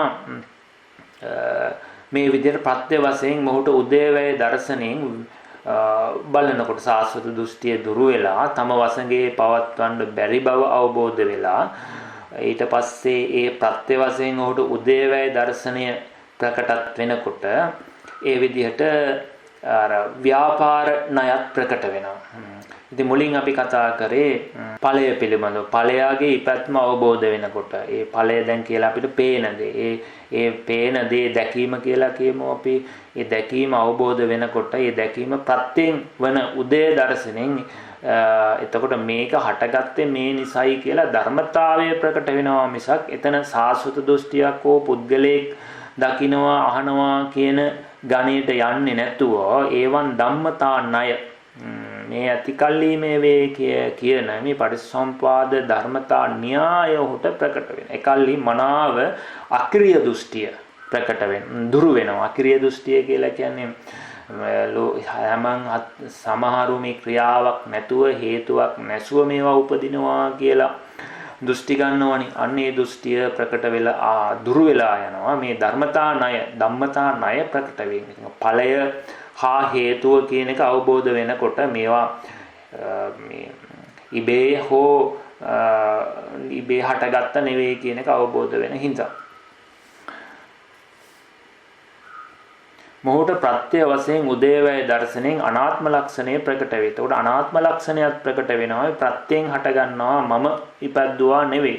හටගෙන පසුව වෙන අභාවය අවබෝධ වන හේයින්ද පූර්වාන්ත අපරාන්ත නුවණින් විමසා අවබෝධ වන හේයින්ද ක්ෂණ වශයෙන් උදේවැය දර්ශනෙන් අනිත්‍ය ලක්ෂණය ප්‍රකට වේ. එතකොට ඒ විතරක් නෙවෙයි මේ ඇතිවීම නැතිවීම බැලීමේදී ක්ෂණ වශයෙන් බලනකොට එතකොට සංසති වශයෙන් බලනකොට මේ විදිහට බලනකොට ඔහුට ඒ ධර්මයන්ගේ අනිත්‍ය ලක්ෂණය ප්‍රකට වෙනවා. අතට පටිච්චසමුපාදේ චතුරාර්ය සත්‍ය ඒ වගේ සාස්වත උච්ඡේද දෘෂ්ටි මේවා දුරු වීම අක්‍රීය දෘෂ්ටි ආත්ම දෘෂ්ටි දුරු වීම වගේම මේ බලන්න ඔහුට අනිත්‍ය ලක්ෂණය ප්‍රකට වෙන. උදේවයන්ගේ පිළීම අවබෝධ වෙනහින් දුක්ඛ ලක්ෂණය ප්‍රකට වෙනවා.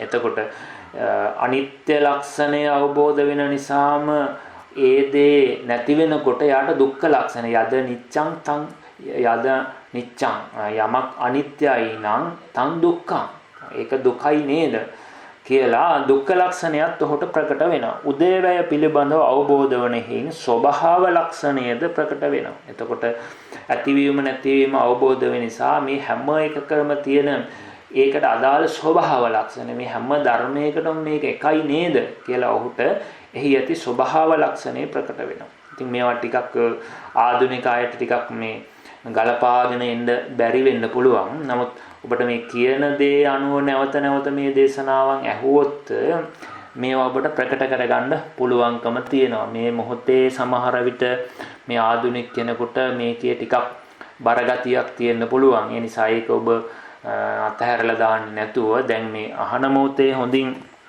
මේක වටහා ගන්න උත්සාහවත් වෙලා ඉතින් මේ කියන්න පුළුවන් උපරිම දැන් අට කතාව තමයි මේ කියන්නේ අට කතාව කියලා කියන්නේ අර අපේ බුද්ධ දේශනාව පෙළට දීපු විස්තරය.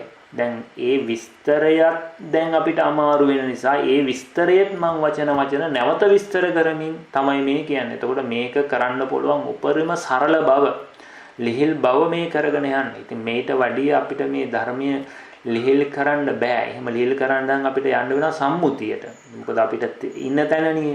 ඉතින් සම්මුතිය ඔස්සේ මේක කවදාවත් අපිට විස්තර කරන්න බෑ. ඉතින් ඒ නිසා අපි ධර්මයේ තේරුම් ගන්න නම් මේවා තේරෙන්නේ නැහැ කියන එක අපේ දෝෂයක්. ඒ කියන්නේ මේවාගේ ධර්ම පිළිබඳව අපිට ස්කන්ධ ධාතු ආයතන පිළිබඳව අපේ දැනුම මදි කියන එකයි එතන තියෙන්නේ. නමුත් මේ ක්‍රමයට ගිහිල්ලාමයි අපිට තේරුම් ගන්න වෙන්නේ. ඉතින් ඒ නිසා අපිට ඉදිරියට යන්න නම් ඒවා අමාරුවෙන් හරි නැවත බල සාකච්ඡා කර තේරුම් ගන්න වෙනවා. ඉතින් ඒ කරන්න පුළුවන් අර කියන්නේ අටුවා ටීකා ටිප්පණි කියන මේ සියල්ලම අන්තර්ගත වෙන විදිහට තමයි මේ කරගෙන යන්නේ. එතකොට ඒ විදිහට දුක්ඛ ලක්ෂණය අවබෝධ වෙනවා. උදේවැය පිරිසිඳීම අවබෝධ වෙන හින් ස්වභාව ලක්ෂණයත් අවබෝධ වෙනවා. ස්වභාව ලක්ෂණය එතකොට හැම එකටම ආවේනික ලක්ෂණ. උදයක්ෂණෙහි වයාගේද වයක්ෂණේ උදයාගේද අභාවය අවබෝධ වෙන හින් සංකත ලක්ෂණයගේ ස්වභාව ලක්ෂණෙහි ඒක తాවකාලික බව ප්‍රකට වෙනවා. සංකත ලක්ෂණය උදයක්ෂණෙහි වයාගේද වයක්ෂණේ උදයාගේද අවබෝධ වන හිමි ඇතිවීම නැතිවීමේ ලක්ෂණත් මත මේ සංකත ලක්ෂණේනේ උපාදෝ පඤ්ඤායති වයෝ පඤ්ඤායති තිතස්ස අඤ්ඤතස්සම් පඤ්ඤායති කියන සංකත ලක්ෂණ. කියන්නේ සංකත ධර්මියෝ කියලා අපි කියන්නේ මේ ප්‍රත්‍යයෙන් හටගත්තු ධර්මයන්ට. ඒ මොනවද සංකත ධර්මියෝ වෙන්නේ? මේ රූපාදී ස්කන්ධයෝ. ඇහැ කන නාස ආදී මේ රූප ධර්මියෝ, නාම ධර්මයෝ. මේවා තමයි සංකත ධර්ම කියලා කියන්නේ. ඇයි ඒවට සංකත ධර්ම කියන්නේ? මේ හැම ධර්මයකම සංකත ලක්ෂණයක් තියෙනවා. මොනවද ඒ සංකත ලක්ෂණේ? උපාදෝ පඤ්ඤායි. හට ගැනීමක් ඔය හැම එකකම පේනවා. විනාශයක් පේනවා, විපරිණාමයක් පේනවා. ඉතින් ඒ නිසා ඔය ලක්ෂණ තුන යම් තැනක තියෙනවා නම් ඒවට කියනවා සංකත ධර්ම කියලා. එතකොට මේ සංකත ධර්ම තුල තමයි සියලු දුක්, වෙහෙස, දෝමනස්සේ, කනගාටුව, ජාති දුක, ජරා දුක ඔක්කොම තියෙන්නේ. ඒ නිසා තමයි අපි මේ නිවන් දැකීමට නම් මේ සංකතයෙන් මිදිය යුතුයි. සංකතය මිදෙන්න නම් මේ සංකතය කෙරෙහි ඇති වෙලා තියෙන තණ්හාව, දෘෂ්ටි, මාන ආදී අනවබෝධයේ කෙරෙහි තියෙන ආසාව, උපාදානිය නැති කරගත යුතුයි. එතකොට තමයි ඔය අසංකතය කරා යන්නේ. එහෙනම් මේ සංකතයෙන් මිදෙන්න නම් මේ සංකත ධර්ම නිරුද්ධ කරන්නේ කොහොමද කියන එක අවබෝධ කරගන්න ඕනේ. ඒ කාරණාව තමයි මේ අපිට මේ කෙටියෙන් පැහැදිලි කරලා දෙන්නේ. මෙසේ ඔහුට ප්‍රකට වූ සත්‍ය පටිච්ච සමුප්පාදේ ණය ලක්ෂණ ભેදයාගේ මේනම් වූ මේ ධර්ම පෙර නූපන් විරු වූයේ උපදී උපන්නාව නිරුද්ධ වෙති නিত্য නවතාවයෙන් වී සංස්කාර වැටෙහි. එතකොට මේවා නිත්‍ය වශයෙන් නෙවෙයි හැම වෙලාවෙම අලුත් විදිහට ඔය එක දිගට පෙනුනත් දැන් දැකපු දේ ඊළඟ දකිනකොට ඒ දේ නෙවෙයි මේ අලුත් එකක් කියලා කියන නිත්‍ය නවතාවයකින් ඔහුට මේ සංස්කාරයන් ප්‍රකට වෙනවා. හුදෙක් නිත්‍ය නවතා වූවාහුම නොවේති. ඒ හරියට මොනවා වගේද ඒ විතරක් නෙවෙයි මේ නවතාවයකින් විතරක් නෙවෙයි ඔහුට සංස්කාරය වැටහෙනවලු. උපමාවකින් පෙන්නනවා සූර්යෝද්ගමනයේදී පිනිබින්දුවක් මේ හරියට අර තනපත්‍රය මත තියෙන පිනිබින්දුවක් සූර්යය උදා වෙනකොටම නැති වෙලා යනවා. දිය බුබුලක් මෙන් කියන්නේ අර වතුර උතර උපදින දිය බුබුලු වායු බුබුලු ක්ෂණයකින් බිඳිලා යනවා. ඉපදි බිඳිලා යනවා වගේ තේරෙනවා. දියෙහි කෝටුවකින් ඉරක් මෙන් දියේ ඉරක් ඇන්දොත් ඒක වහා නොපෙනී යනවා. ඒ වගේ හටගත්ත දේ ඒ මොහොතේම නිරුද්ධ වෙලා යනවා. ඉදිකටු තුඩෙහි අබෑටයක් මෙන් අර ඉදිකටු තුඩක අබෑටයක් තිබ්බට ඒක ක්ෂණයක්වත් තියෙන්නේ නැහැ. ඒ මොහොතේම වැටෙනවා බිඳෙනවා. එතකොට ඒ ඉදියාග අබමෙන්ද විද්‍යුපාදෙහිමෙන්ද විදුලි එළියක් මෙන් විදුලි කොටනකොට ඒ විදුලි එළියක් වහා ඇති වෙලා නැති වෙලා යන බව ඒ විදිහට ස්වල්පස්ථායී බව වැටහි. බොහොම ස්වල්ප කාලයයි මේවා තියෙන්නේ. ඒ නිසයි මේවා අසාර මායාවක් මෙන්ද මේවා අපිට මෙහෙම තියෙන ධර්මයෝ මේ අවිද්‍යාදී ධර්මයන්ගෙන් නিত্য දේවල් ආත්ම දේවල් හැටියට මවලා නැති දේවල් පෙන්නනවා. අර විඥාකාරයෝ මායාකාරයෝ එක එක දේවල් අරගෙන මේ අපිට මායා පෙන්නනවා වගේ මේ භූතාදී ස්කන්ධයන්ගෙන් මේ අවිද්‍යාවකින් රවටා පෙන්නනවා. නමුත් තියෙන්නේ මෙහෙම දේවල් කියලා ඒ විදිහට මායාවක් වශයෙන් මිරිගුවක් මෙන්. ඒ කියන්නේ මිරිගුව ඇති තැන ජලය පෙන්නනවා වගේ ඒකත් මායාවේ ස්වභාවයම ගන්නවා. සිහිනයක් මෙන්, ගිනි වලල්ලක් මෙන්ද, ගාන්ධර්ව නගරයක් මෙන්ද, පෙන පිටක් මෙන්ද, කෙසෙල් කඳක් ආදී මෙන්ද අසාර නිස්සාර ආදී වශයෙන් වැටහේ. එතකොට ඔය උදේවැයේ ඔහුට ඇති වෙන ප්‍රතිඵලය තමයි මේ දකින අහන දැනෙන දේවල් පිළිබඳව ඔහුට ඇති වෙන ඥාණය. මේ ධර්මවල ලක්ෂණ බැලුවොම යාට ලක්ෂණ තුල ඔහුට ඒ ධර්ම මේ දැකීම ඇහිීම ප්‍රකට වෙන්නේ හරියට දියේ යන ඉරක් වගේ විදුලි එළියක් වගේ ඉන්දියාග අබ වගේ ඉදි කට්ටක් තුඩ අබෑටයක් තියනවා වගේ ස්වල්පස්ථායී බොහෝම සුළු කාලයයි පවතින. ඒ විතරක් නෙවෙයි මේවා සිහිනයක් මෙන් පෙන පිටක් මෙන් කෙසෙල් කඳක් මෙන් මායාවක් මෙන් ගිනිවලලු මෙන් මේ විදිහට ඔහුට උපමා වශයෙන්ද ප්‍රත්‍ය වශයෙන්ද ලක්ෂණ වශයෙන්ද හොඳට මේ දකින අහන දේවල් පිළිබඳව වැටහීමක් එනවා. අන්න ඒක මේ උදේවැය කියන එක හොඳට බලවත් වුණා. මේකට කියන බලවා උදේවැය ඥානය කියන. මුලින් මේවා ප්‍රකට වෙන්නේ නැතුව තිබිලා පසුව ඒවා හොඳට ප්‍රකට වෙන්න ඔහුට මේ වචන වලින් නෙවෙයි ඔහුට දැනෙන හිතෙන හැම දෙයකම මෙහෙම ස්වභාවයක් නේද තියෙන්නේ කියලා ඔහුට වැටහෙනවා. අන්න ඒ නිසාම සංස්කාරයන් පිළිබඳව ඔහුට අර කලකිරීමට නොඇලීමට හිතපත් වෙනවා. මොකද අපේ කෙලෙස් පිළිබඳව පදනම වෙන්නේ මේවා මේ විදිහට නොදැකීම. නিত্য භාවයෙන් දැකීම, ආත්ම භාවයෙන් දැකීම නිසා තමයි අපිට බොහෝ කෙලෙස් කර්ම ඇති වෙලා තියෙන්නේ. ඉතින් අන්න ඒ නිසා ඒ කෙලෙස් වල පදනම බිඳිලා යනවා. ඒ අபிසංස්කාරයන් බිඳිලා යනවා. ඒ කෙලෙස් නිසා හටගත්ත ස්කන්ධයෝ කෙලෙස් කර්ම සියල්ලම ඊ타මත් යහපත් අයරින් විස්කම්බන වශයෙන් යටපත් වෙනවා. මේ උදේවැය හොඳ ආකාරව බලවත් වුණාම.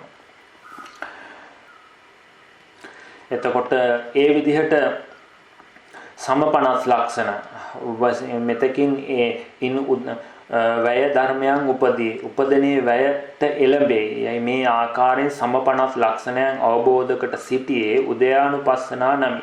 ප්‍රථම තරුණ විදර්ශනා ඥානය අවබෝධ කළේ. එතකොට පළවෙනි විදර්ශනා ඥානයටපත් වුණා හෝ තරුණ විදර්ශනාව කියලා කිව්වේ ඒකයි අර මං කිව්වේ උදයබ්බේ ඥානයේ තියෙන තරුණ උදයබ්බේ ඥානය කියලා කියන්නේ මේක ආධුනික අවස්ථාව. නමුත් මෙහි ඔහු විදර්ශනාවට ප්‍රවිසියා විදර්ශනාවට ප්‍රවිෂ්ඨ වුණා කියන ගණයට යනවා. මේ නියම විදර්ශනාව කෙලෙස් ප්‍රහාණය පටන් ගන්න ආරම්භ වෙන්නේ මෙතනින් නිසා. නමුත් කෙලෙස් ප්‍රහාණය නියමාකාරයෙන් වෙන්නේ භංග ඥානයේදී අපි කතා කරමු. ඒ විදිහට අවබෝධ වේ. යමකගේ අධිගමයෙන් ආරබ්ධ විදර්ශකයා යන සංඛ්‍යාවට යනවලු. ඒ බඳු තත්ත්වයකටපත් වුණා. මේ ඥානයේ සිටියහුට ආලෝක ආදී දස විදර්ශනා උපක්ලේශයන් උපදී. අන්න එතකොට මේ විදිහට ඉන්න කෙනාට ඔන්න එතන වැදගත් එකක් අපිට හම් වෙනවා. දසවිධ උපක්ලේශයන් උපදිනවා. මේ අපි ගිය සැරේත් මේ සාකච්ඡාවලදී ඇතැම්ම යහපු එකක් තමයි ගොඩාක් අය මේ භාවනාව කරගෙන යනකොට ඇතිවෙන ප්‍රතිඵල පිළිබඳව ගොඩාක් ඒ වගේ එහාට යන්න බැරුව යනවා. මොකද අලුත් අත්දැකීම් නිසා මේ වගේ හුරු වෙනවා. මේවා මොනවද කියලා බලන්න පෙළඹෙනවා. සමහර අය ඒවා ඔස්සේ ගිහිල්ලා තමන්ගේ මේ විදර්ශනා සම්පූර්ණම දේ අඩපණ කරගෙන විනාශයට ලක් කරගන්න. ඉතින් ඒ නිසා මේ උපක්ලේශ ධර්මයන් පිළිබඳවත් අපිට යම් අවබෝධයක් තියෙන්න ඕනේ. ඒ උපක්ලේශ අහලා ඇති. නමුත් අපි මේ තෙන්ද යම් ප්‍රමාණයකට අපි මේ කතා කරගමු. මොකද හේතුව මේ දියුණු වෙන විදර්ශකයාට මේ උපක්ලේශයන් මතුවෙනවා. උපක්ලේශයන් පිළිබඳව නොදන්නකොට මේ මග නොමග දෙක වරදිනවා. උපක්ලේශයන් මගයයි කියලා ගන්න යා පෙළඹෙනවා. මේ උපක්ලේශ කියලා මෙතනදී අදහස් කරේ අපි අර මුලින් අපිට කෙලස් වශයෙන් හම්බෙච්ච රාග, දේශ, මොහ, අතීතේ රැවටෙන බව, අනාගතේ රැවටෙන බව, ඊට පස්සේ අතීතේ ඇති බවට ගන්න බව, මේ ආදී මේ ලෝභ, දේශ, මොහ ආදී මේ කෙලස් මතුවෙනවා කියන එක නෙවෙයි මෙතන කියන්නේ.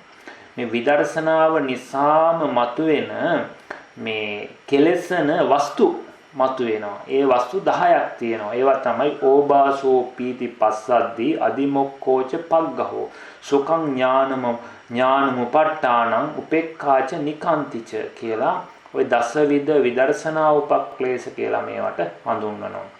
ඕභාසය, ප්‍රීතිය, පස්සද්දිය, අදිමෝක්ඛය, ප්‍රග්ඝාව.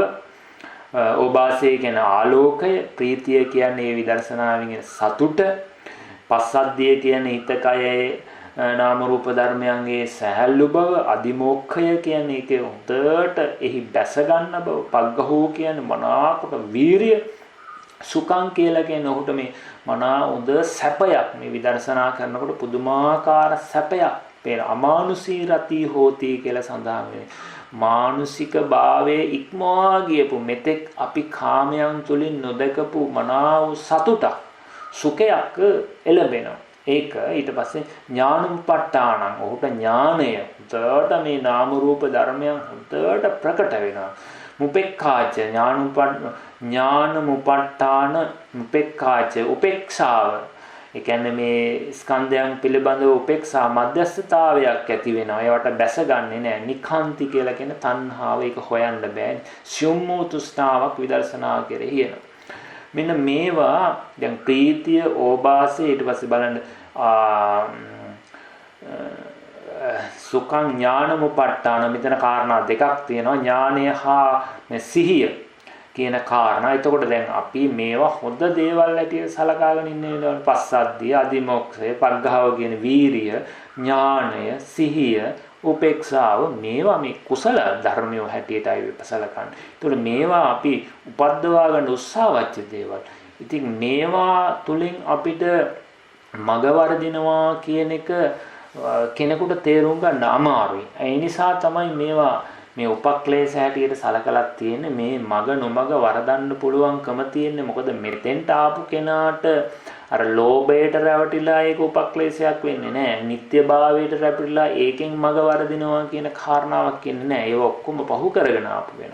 එහෙම ආපු කෙනාට මේ කුසල ස්වરૂපයේ ගත්ත වංචනික ධර්ම ටිකක් තමයි ඉදිරිපත්. ඔහුට රැවටෙන්නේ බාහිර දේවල් නිසා නෙවෙයි. බාහිර කෙනෙක් උපද්දවන කෙලෙස් නිසා නෙවෙයි ඔහු රැවටීමටපත් වෙන්නේ. ඔහු රැවටීමටපත් වෙන්නේ තමා තුලම උපදින, තමාව රවට්ටවාගෙන කුසල ස්වરૂපයෙන් ගත්ත මේ වංචනික ධර්ම වලටයි ඔහු රැවටෙන්නේ. ඒකට ඒකේ පාළියේ සඳහන් වෙන්නේ කතං ධම්මුද්දච්ච විග්ඝහිස මානසං හෝති. ඒකට කොහොමද අර ඒ විදර්ශනා කරන කෙනාට මේ ඒ ධර්මයේ තුල විසිරීමේ මනසක් එන්නේ කියලා. ඊට පස්සේ අනිච්චතෝ මනසිකරෝති ඕබාසෝ උප්පජ්ජති. එතකොට පළවෙනි එක ගත්තාම අනිත්‍ය වශයෙන් උදේවැය බලන කෙනාට ඕබාසය කියන ආලෝකයක් උපදිනවා. ඉතින් සමහර අයට මේ ආලෝකය තමන් වටා තියෙන ආලෝකයක්. සමහර විට කාමරේ නම් මුළු කාමරේම ආලෝකවත් වෙලා තියලා වැටහි. සමහර කෙනෙකුට ඒක බාහිර පරිසරය. ඔය අපි ධර්මයේ සඳහන් වෙන එක්තරා තෙරුන් වහන්සේලා දෙනමක් පිළිබඳව කතාවේදී එක්තරා තෙරුන් වහන්සේ නමක් කියනවා මට ඇවැත්නි මේ මොහොතේ ඉන්න මාළු පේනවා කියලා විදර්ශනා ආලෝකයට. ඉතින් තව ස්වාමීන් වහන්සේ නමක් කියනවා මට ඇවැත්නි ඕක මොන කතාවද කියලා. මේ ඊට එහා මේ දිව්‍ය ලෝකාදී මේ දේවල් දක්වා මට පේනවා කියලා. ඒ වගේ විදර්ශනාව පිළිබඳව ආලෝකයේ ඒ තරම් පැතිරිලා යනවා. ඉතින් මේ ආලෝකයේ පහළ වෙනකොට එතකොට කියනවා උප්පජ්ජති ඕබාසෝ. එතකොට ඕබාසෝ ධම්මෝති ඕබාසං ආවජ්ජාං. එතකොට මේ ආලෝකය ධර්මයයි මෙතෙක් මං උපදවා ගන්න හදපු නේද මේ ආවේ කියලා ඕබාසය ආවජ්ජතා ආලෝකෙට හිත යොමු වෙනවා. ඒක ගැන හිතා ඉන්නවා. ඊට පස්සේ තතෝ වික්ඛේපෝ උද්දච්චං. ආගේ නිසාම මේ හිත වික්ෂේපයට යන උද්දච්චයට යන තේන විග්ඝහිත මානසෝ අනිච්චතෝ උපට්ඨානං යථා භූතං නප්පජානාති. අන්න ඒ නිසාම දැන් අනිත්‍ය වශයෙන් මේ දක්වා බලාගෙන ගියපු කෙනාට ඕබාසී බුදුනාම දැන් ඔහු අර ඒකේ අනිත්‍යවත් බලන්න තේරෙන්නේ නැහැ. මෙතෙක් මේ අනිත්‍ය බල ආපු කෙනාට දැන් ආලෝකය කියන එක දැන් අපි මොකද්ද කරන්නේ? මේක නෙවෙයි මං කළ යුත්තේ. මේ ආලෝකය කියන එකත් ස්කන්ධයන්ගෙන් මතු කරලා දීපු එකක්. මේ ආලෝකය කියන එකත් අනිත්‍ය ධර්මයක් කියලා අන්න ඒ විදිහට අනිත්‍ය බැලුවොත් ඔහු ඒ උපක්ලේශයට අහු වෙන්නේ නැහැ. නමුත් ඔහුට ඒක බලන්න බැරි වෙලා අනිත්‍ය වශයෙන් බලනකොට අර විශාල ඕභාසයක් උපදිනකොට ඕභාසෝ ධම්මෝති ආන්න මේ පහළ වුණා. එක්ක සමහර අයට මේ මාර්ගයේ ඉපදුනා, මේ ඵලයේ ඉපදුනා, මේක නේද මං හොයපු මාර්ගය කියලා අමග්ගෝ මග්ගෝති ජානාතියං. මාර්ගයේ හැටියටම ගන්න යනවා. ඔය විදිහට තමයි ඒකේ මූලික නිදහානේ එකක් අරගෙන අපි කතා කරේ. ඊට පස්සේ ප්‍රීතිය වෙනවා. ඒ විදිහටම මනා වූ හිත පිනා යන ප්‍රීතියක් ඔහුට හට ගන්නවා. මේ විදර්ශනා අර ඒ ප්‍රීතිය එන්නෙම මේ තමන් අනිත්‍ය දුක්ඛ අනාත්ම වශයෙන් බැලීම නිසා. එතකොට කුද්දක ප්‍රීතිය, ක්ෂණික ප්‍රීතිය, ඔක්කාන්තික ප්‍රීතිය, උබ්බේග ප්‍රීතිය, පරණ ප්‍රීතිය ආදී වගේ ප්‍රීති ගොඩක් තියෙනවනේ. එතකොට ඔය ප්‍රීති යම්මම් සමහරවිට මේ ශරීරයේ උඩට යනවා වගේ වැටහෙනවා. ඒත් එක්ක ප්‍රීතියත් එක්ක. ඉතින් අන්න ඒක ධර්මෝති කියලා ගන්නවා. ප්‍රීති ධම්මෝති. මෙතෙක් හිතාගෙන හිටපු මේක නේද කියලා දැන් මේ ප්‍රීතිය අනිත්‍ය බලන්න මේක නෙවෙයි මගේ කටයුත්ත කියලා බලන්න ඔහුට ඉඩක් ඉන්නේ. ඒකට පස්සද්ධිය විදර්ශනා පස්සද්ධිය තමයි මෙතන කියන්නේ. එතකොට ඔහු මේ රාත්‍රිය දවාලේ ඉඳගෙන හිටගෙන ඇවිදිමින් කටයුතු කරනකොට ඔහු මේ හිත කය මනාකොට කර්මන්නේව නිබරව අර කියන්නේ තීන මිද්‍යයන් දුරු වෙලා දිට්ඨිමාන ආදී මේ වගේ අයින් වෙලා ඔහුට හිත කය දෙක බොහෝම පස්සද්ධියටපත් වෙලා සැහැල්ලුවටපත් කැමති තාක් වාඩි වෙලා ඉන්න පුළුවන්. කැමති තාක් සක්මන් කරන්න පුළුවන්. ඉතින් මෙන්න මේකත් එක්ක කාය චිත්තයන්ගේ ඇති මේ අමානුෂික රතිය ඒ ස්වභාවය ධර්මයයි කියලා ගන්නවා. ඉතින් ඒවා ඒක උසස් සම්දමින් හා සුළු මට්ටමින් ආව සමහර අය එකට රැවටලා ඒ සැපයට අහු වෙලා ඉන්නවා. ඉතින් මේවා අපි හොඳාකාරව දැනගන්න ඕනේ. අපි කරගෙන ආවේ මේ අනිත්‍ය ලක්ෂණය නේද? ධර්මයන්ගේ ඇතිවීම නැතිවීම නේද? එහෙනම් ඒ පස්සද්ධියාවත් එතන තියෙන්නේ අනිත්‍ය ධර්මයක් නේද කියලා ඒ බලලා ඒක අතහැරලා දානවා. එතකොට තමයි අපි විදර්ශනා ඉදිරියට යන්නේ. ඊට පස්සේ සුඛය පිළිබඳව. ඉතින් ඒ සුඛය පිළිබඳ මුළු සිරුරම තෙමන්නාක් මෙන් අර හරියට ගීර්ස්මින් තැවිච්ච කෙනෙක් සිසිල් සෙවණකට ගිහිල්ලා එතන ඉඳනකොට ලැබෙන සැපය ඊට පස්සේ ඒ සැපය තුල ඔහු ගිහිල්ලා ස්නානය කරලා ලැබෙන සහනය මෙන්න මේ වගේ විදර්ශනාව නිසා ඔහුට පුදුමාකාර සැපයක් හම්බ වෙනවා. ඉතින් ඒ සැපයට අහු වෙන අදිමොක්කෝ කියලා කියන්නේ ඒ විදර්ශනා චිත්තයේ සමග උපදින ශ්‍රද්ධාව. ඔහුට අර ධර්මියෝ වැටහෙනකොට අනේ බුදුරජාණන් වහන්සේ මේ දේ නේද කිව්වේ, මේ ඇත්ත ඒකාන්තයෙන් සත්‍යක් නේද කියලා ඒකේ බැස ගන්නා බවක් ඔහුට එනවා. ඒ සද්ධාවත් එක්ක ඔහු ඒකෙහි නතර වෙනවා. ඊට පස්සේ බුදුරජාණන් ඊට පස්සේ ඇතැම් අය ඕකේදී කරන්නේ ඊට පස්සේ වන්දනා කරනවා, බුදු ගුණ වඩනවා, බුදුපස්ථානයන් කරනවා, ඊට පස්සේ පින් කරන්න යනවා, ලොකු පින්කම් කරනවා, මහා පරිමාණයේ පින්කම් කරනවා. මේ ශ්‍රද්ධාව දැන් හොඳට තියෙනවා. ඒ නිසා අන්න ඔහු එක්කෝ ඊට පස්සේ වෙන දේවල් වලට යනවා. ඉතින් ඔන්න ඕක තමයි මග නොමග වරදිනවා කියලා කියන්නේ. ඉතින් ඒ නිසා මේ ශ්‍රද්ධාව වැඩිකමට දැන් ඒ ශ්‍රද්ධාව හොඳ දෙයක්.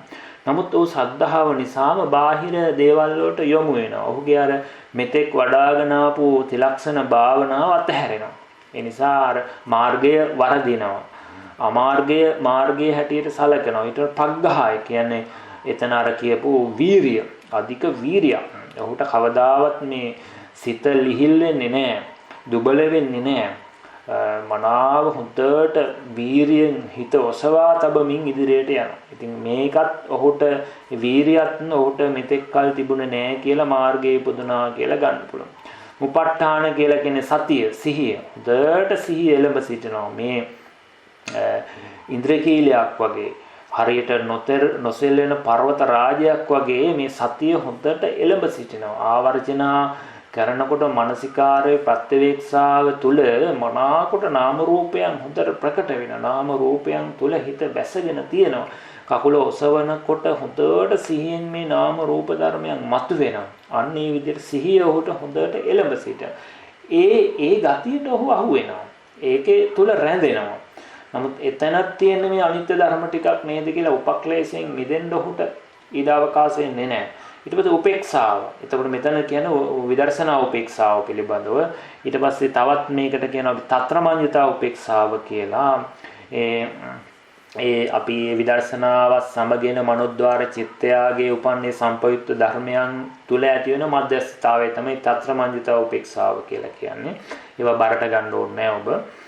එතකොට ඒ කියන්නේ දැන් මේ දක්වා අමාරුවෙන් උත්සාහයෙන් පවත්වපු එක තුල මේ විදර්ශනාව මධ්‍යස්ත වෙනවා. ඒ කියන්නේ ඔහුට එහෙම අමාරුවෙන් කරන්න ඕනේ ස්වභාවයෙන්ම මේවා වැටහිගෙන යනවා. ඒක මධ්‍යස්තව ඉන්නකොට මේ විදර්ශනා ඥාන ඉබේම වගේ වැටහෙන්න පටන් ගන්නවා. ඉතින් ඒ නිසා ඒ උපේක්ෂාව කියන එක ඒවා කෙරෙහි ඇලෙන්න හෝ ගැටෙන්න හෝ පවත්වා ගන්න හෝ යෑම කියන එකනොත් ඔහු මිදෙනවා. ඊට පස්සේ නිකාන්තිය කියලා කියන්නේ සියුම් ඕ තෘෂ්ණාවක්. මේ විදර්ශනා නිකාන්තිය කියලා කියන්නේ මේක දැන් ඔබට තේරෙන ඇති යම් විදර්ශනාවක් කරනකොට ඒ විදර්ශනාව තුලින් කරුණු කාරණා තේරෙනකොට එනකොට ඒ සැපයත් එක්කට ඒකට තණ්හා කරනවා. අනේ මේ භාවනාව තුලින් ලැබෙන සැපය මොන තරම් සැපයක්ද කියන ඔය ඔස්සේ අපිට තේරෙන්නේ නැති තෘෂ්ණාවක් හිටිනවා. අන්න ඒකට තමයි මේ නිකාන්තිය කියලා කියන්නේ. අර අපි රූපාදී ස්ත්‍රී පුරුෂ ආදී වශයෙන් ඒ ඇලෙන ඇලීම නෙවෙයි විදර්ශනා නිකාන්තියයි මෙතන කියන්නේ. එතකොට ඒ ඕභාසාදී මේවා ආවෙත් මේ විදර්ශනාව නිසා. ඒ නිසා මොහුට මේ ධර්මය පිළිබඳ සියුම් තෘෂ්ණාවක් හට ගන්නවා මේ විදර්ශනාව පිළිබඳව. ඉතින් අන්න ඒක ඔහුට මේ මාර්ගයට බාධා කරනවා. එතකොට ඒ විදිහට අමාර්ගයේ මාර්ගයේ හැටියට අපලය ඵලයේ හැටියට ගන්නා යෝගියාගේ විදර්ශනා වීතිය ගිලිහෙනවා. වීතිය පිටපයින්නවා. යෝගී තමාගේ විදර්ශනා කර්මස්ථානයේ හැරපියා නිකාන්තියම ඕභාසාදී සූම් දේවල් ආස්වාදේ කරමින් හිඳි. ඉතින් ඒ විදිහට මේ දසවිධ උපක්ලේශයන් අතුරෙන් මේ උපක්ලේශ වස්තු ඔය වස්තු තියෙනවා උපක්ලේශයකුත් තියෙනවා. එතන 9ක්ම උපක්ලේශ වස්තු. ඊට පස්සේ නිකාන්තිය කියන එක කෙලෙසයක්ද වෙනවා වස්තුවක්ද වෙනවා. ඒ නිකාන්තිය කියන එක කෙලෙසයක්නේ සියුම් තෘෂ්ණාවනේ. නමුත් ඕභාසය කියන එක කෙලෙසයක් නෙවෙයි කෙලෙසයට වස්තුවක්. ප්‍රීතිය කියන එක කෙලෙසයක් නෙවෙයි කෙලෙසට වස්තුවක්. සතිය කියන එක වීරිය කියන එක කෙලෙසයක් නෙවෙයි කෙලෙසට වස්තුවක්. ඒ නිසා මෙතන දසවිධ උපක්ලේශයන් වස්තු වශයෙන්ද ක්ලේශ වශයෙන්ද දත යුතුයි. එතකොට මේ ධර්මතා අපි දැකීම තුල තමයි එයා මග නොමග දෙක තේරුම් අරගෙන අන්න අර උදයබ්බේ ඥාණය හොඳට වටහාගෙන උපක්ලේශයන්ගෙන් මිදිලා බලවත් වූ උදයබ්බේ ඥාණය තුල මනාකොට අර සංස්කාරයන් මනාකොට වැටහිලා ප්‍රකට වෙලා පහසුවෙන් මේ උදේවැය බලවත් උදයබ්බේ ඥාණය බවට පරිවර්තනය වෙන්නේ. ඉතින් එතකොට ඔය මං කිව්වේ එදා අපි කතා කරපු උදයබ්බේ ඥාන යටතේ තියෙන නිර්දේශ වර්ණනාව නිර්දේශයට අදාළ වර්ණනාව අට කතා වර්ණනාව. ඉතින් ඕක තව ටිකක් මම මේකත් එක්ක කියන්න ගියා නම් ටිකක් තව ටිකක් අමාරු වෙන නිසා තමයි පරිවර්තනයේ විතරක් අරගෙන. ඉතින් මේ පරිවර්තනයේද ඉතින් මේ කෙනෙකුට අමාරුයි ඒක නිකන් කියාගෙන ගියා නම් ඉතින් ඒවා තේරුම් කරන්න වෙනවා. ඉතින් ওই කාලය අපිට ගන්න වෙනවා. ඉතින් ඒ නිසා ඒ විදිහට අපි මේ උද්‍යප්පේ ඥානය කියන එක අපි විස්තර කරගත්තා. ඊට පස්සේ ඒක ඔබ නැවත නැවත මතක් කරගන්න තේරුම් ගන්න මේ දේශනාව තුළ දැන් උද්‍යප්පේ ඥානය පිළිබඳව අපි ඒක මේ විදර්ශනාවේ සම්දිස්ථානයක් වැදගත් අවස්ථාවක් ඊයේ සැරේත් මම මතක් කරා මෙතන ඉඳන් තමයි මාර්ගඵල ලැබුවන් පවා තමන්ගේ ඵල සමාපත්තිය වලට යන්න රහතන් වහන්සේ පවා තමන් ඒ සමාපatti වශයෙන් සමවදින්න මේ මෙතනින් තමයි පටන් ගන්න. ඒ නිසා මේක විදර්ශනාවේ සම්දිස්ථානයක්. මෙතෙන්ටපත් වෙච්ච කෙනා බොහෝම හොඳට කෙලෙස් විස්කම්බණය කරමින් හොඳ විදර්ශනාවක් කෙලෙස් ප්‍රහාණයක් පටන් ගත්තු කෙනා. ඒ නිසායි මම මේක දවස් දෙකක්ම කතා කරලා ඒක පිළිබඳව විස්තර කතා කරේ. මොකද මේවා පිළිබඳව කතා වෙනවා විග්‍රහ වෙන ඇහෙන දේශනා අඩු නිසා. එතකොට යම් ඉදිරි කාලයේදී හෝ කෙනෙකුට ඒවා මේ ක්‍රමානුකූල බැලීමෙන් අඩුවක් නැතුව මේ ධර්මයේ තේරුම් ගන්න උපකාර වෙන නිසා. ඉතින් අද අපිට කතා කරන්න තියෙන්නේ නම් බංගානුපස්සනා ඥානෙ ඊළඟ උද්‍යප්පේ ඥානෙට අනතුරුව ඒකේ යම් පොඩි විස්තරයක් අපි කරලා ඉදිරි සතියේදී අපි ඒකේ අට කතා මාතිකා වර්ණාවල් වලට යමු. එතකොට හත්වෙනි ඥානෙ බංගානුපස්සනා ඥානෙ කතං ආරම්භණං ඔබට පේනවා ඇති තන පාලිය පැත්ත සිංහල පැත්ත මෙතන තියෙනවා මේක අපිට ත්‍රිපිටක.lk විසින් අපිට ජනක මහත්තයා විසින් ඉතින් මේක හදලා මහන්සි වෙලා එවලා තියෙනවා. ඉතින් එතුමාටත් මේක බොහෝ පිං සිද්ධ වෙනවා. මේ කාරණා අපිට පහසු වෙනවා මේ විස්තර කිරීම සඳහා. එතකොට ඒ බංගානුපස්සනා ඥානය කියන එක තුල කතං ආරම්භණං පටිසංගා බංගානුපස්සනේ පඤ්ඤා විපස්සනේ ඥාන. කිසෙයින් රූපාදී ස්කන්ධාදී ආලම්බනේ ප්‍රත්‍යවේක්ෂා කොට බංගානු දර්ශනෙහි ප්‍රඥාව ඒ රූප ධර්මයන් අරමුණු කරලා එහි බිඳීමේ දැකීමේ ප්‍රඥාව බංගානුපස්සනා ඥානය වෙන්නේ කොහොමද කියලා ප්‍රශ්නයක් වශයෙන් අහලා මේ පෙළ විස්තර කරනවා.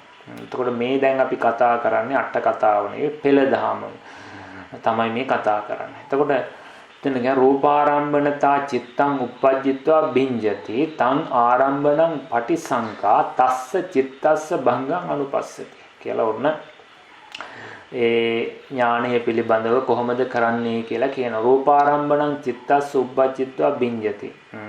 එතකොට රූපය අරමුණු කරගත්ත හිත ඉපද බිඳේ. දැන් අපි රූපයක් දකින්නවා කියලා කියන්නේ යම් රූපයක් අරමුණු කරමින් දර්ශන කෘත්‍ය කරමින් හිතක් උපදීමනේ. එතකොට ඒ රූපේ අරමුණු කරගත් හිත ඉපදිලා බිඳෙනවා. එතකොට බිඳිච්ච හිත තං ආරම්භණං පටිසංකා ඒ බිඳුණු හිත අරමුණු කරලා නුවණින් මෙනෙහි කරලා තස්ස චිත්තස්ස ඒ බිඳීම අරමුණු කරගත් හිතේ භංගයද බලන්න. මේකට තමයි බංගානුපස්සනා ඥානය කියලා කියන්නේ. එතකොට මෙතන තියෙනවා ඥාන දෙකක්. එතකොට ඥාන දෙකක් අන්තර්ගත වෙලා තමයි මේ ඊටා සියුම් ඥානයක් මෙතන ඇති වෙලා තියෙන්නේ. ඇයි මේකට පැහැදිලි විපස්සනා ඥානය කියලා කියන්නේ? කෙනෙක් ස්කන්ධයන්ගේ ඇතිවීම නැතිවීම බැලුවාම ඒ අදාළ ඒ ඥානයට අහුවෙච්ච ස්කන්ධයන්ගේ ඇතිවීම නැතිවීම පෙනුනට ඒ ස්කන්ධයන්ගේ ඇතිවීම නැතිවීම දකින හිතේ භංගය පේන්නේ නැහැ. ඒ නිසා කෙනෙකුට මේ විදර්ශනා කෙනෙක් නිර්මාණය වෙන්න පුළුවන් හැම වෙලාවෙම මේක මේ මම දකින්න අර මේවට උපක්ලේශ වලට යන්නත් හේතුව ඒකනේ. මේ මට වැටහෙනවා මට හොඳට ප්‍රකට වෙනවා කරනවා කියලා මේ විදර්ශනා ඥාණය ආත්ම වශයෙන් අහු වෙන්න පුළුවන්. එතකොට මේ විදර්ශනාවේ කෙලෙසයක් හිටලා තියෙනවා.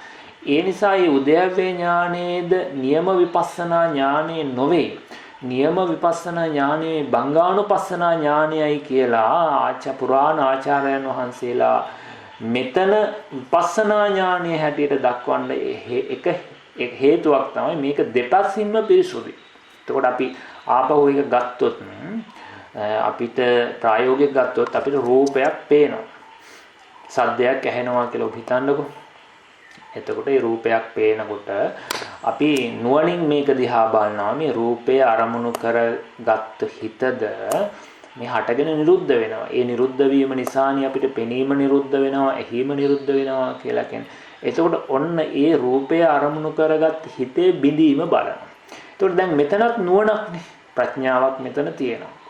එතකොට ඒකත් දැනීමක්, නුවණින් මෙනෙහි කිරීමක්, රූපය අරමුණු කරගත් හිතේ බිඳීම බලන්නේ තවත් නුවණ සහිත හිතකින්. ඊට පස්සේ නැවත ඒ එක්කම ඒ බිඳීම අරමුණු කරමින් පහළ වෙච්ච ඥානය සහිත හිතක් තියෙනවා.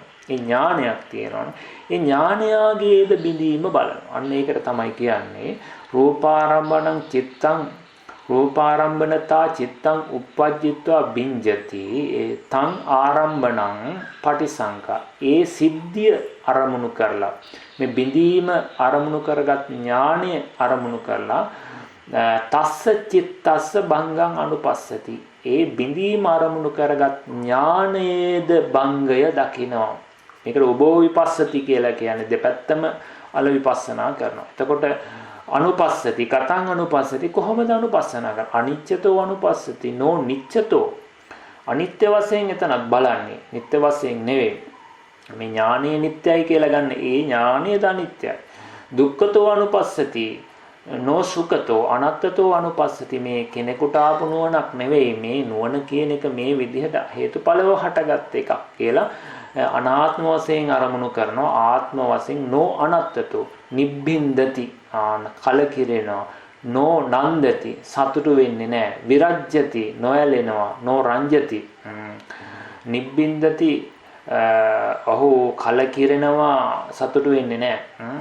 මෙතන අපි බලමු මේ පැත්තේ දුක්.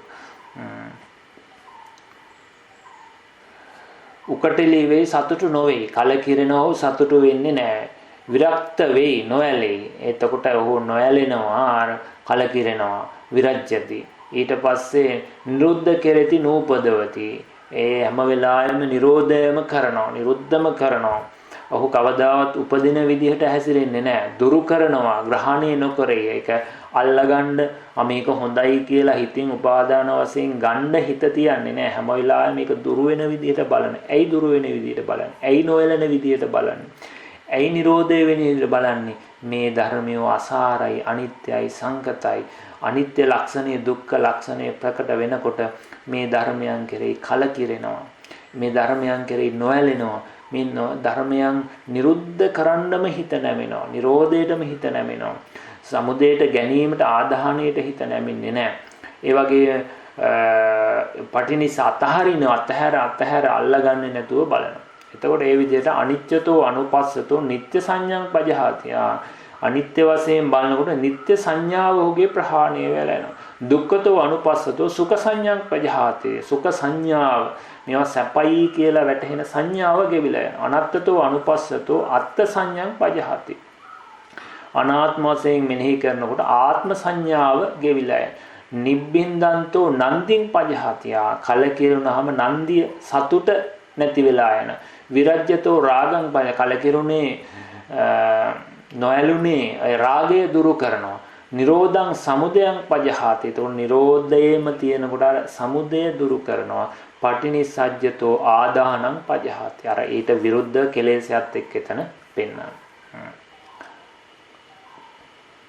ඒ විදිහට රූපය පිළිබඳවත් වේදනාව පිළිබඳවත් ඔය විදිහටමයි. සංඥාව සංස්කාරයේ විඥානයේ පිළිබඳවත් ඊට පස්සේ චක්කු රූප සෝත ශබ්ද ආදී මේ හැම එකක්ම කෙනෙක් ආයතන වශයෙන් විදර්ශනා කරනවා. ඊට පස්සේ පටිච්චසමුප්පාද ජරා මරණ දක්වා මේ විදිහට ඒ ඇහැ අරමුණු කරගත්ත හිත ඉපද බිඳෙනවා.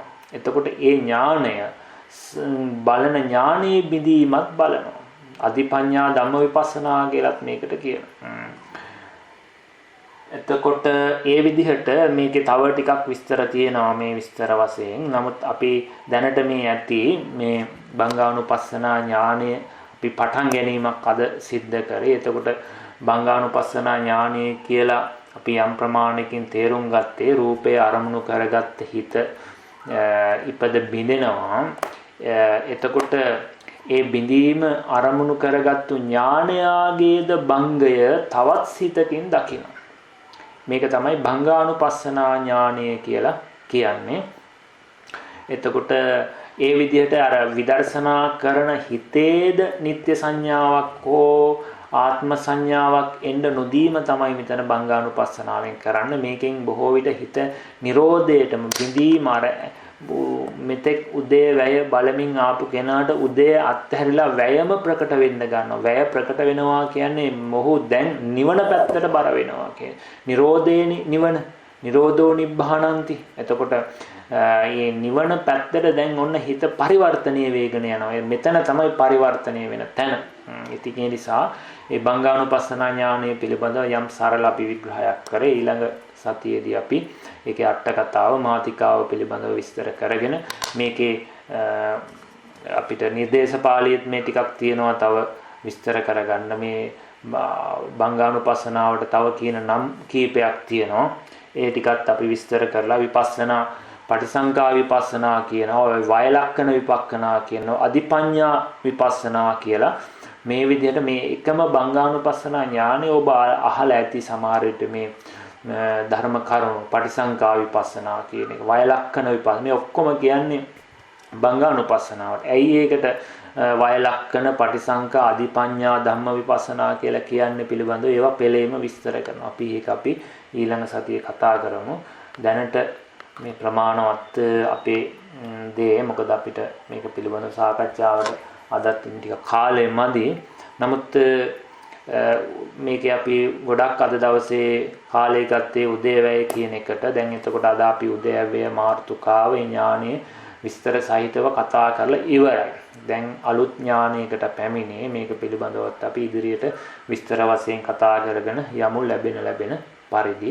ඉතින් ඒ නිසා මේවා දැන් අපි මේ කතා කරගෙන යන්නේ ඔබ මේ කරන දේ දැන් පටන් ගන්න කියන එක නෙවෙයි. මේ විදර්ශනා මාර්ගයේ හොඳාකාරව තේරුම් ගත්තු කෙනෙක් නිර්මාණය වීමයි. හැබැයි ඔබ නතර කරන්නේ ඔබ ඉන්න තැන පටන් ගන්නවා.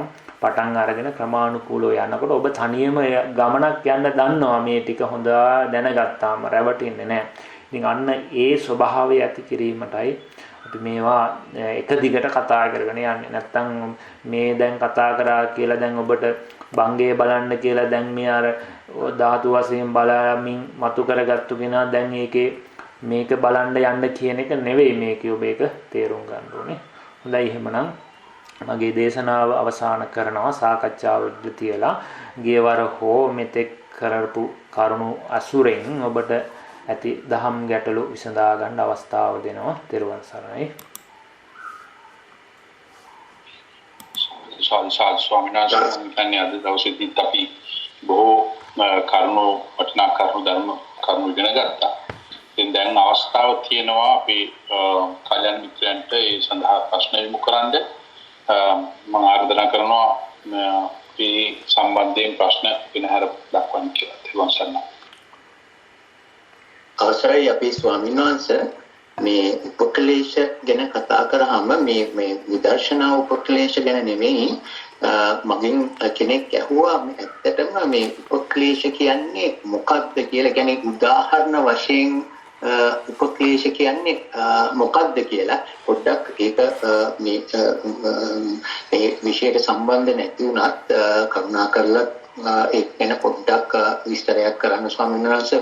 උදාහරණ වශයෙන් කීපයක් උපක්ලේශ කියන්නේ මොනවද කියලා සම්මුති වශයෙන් හරි. ත්වන් සරණයි. හොඳයි ත්වන් සරණයි. ඉතින් මේ ඒ උපක්ලේශ තුල උදාහරණත් එක්ක තිබුණා. ඒ කියන්නේ උදාහරණ තමයි අපිට වීරියක් ප්‍රීතියක් හොඳට එනවා විදර්ශනා කරනකොට. ඉතින් ඒ ප්‍රීතිය උපක්ලේශයක් වෙන්නේ කොහොමද? ඕ ප්‍රීතිය ධර්මයේ සලකනවා.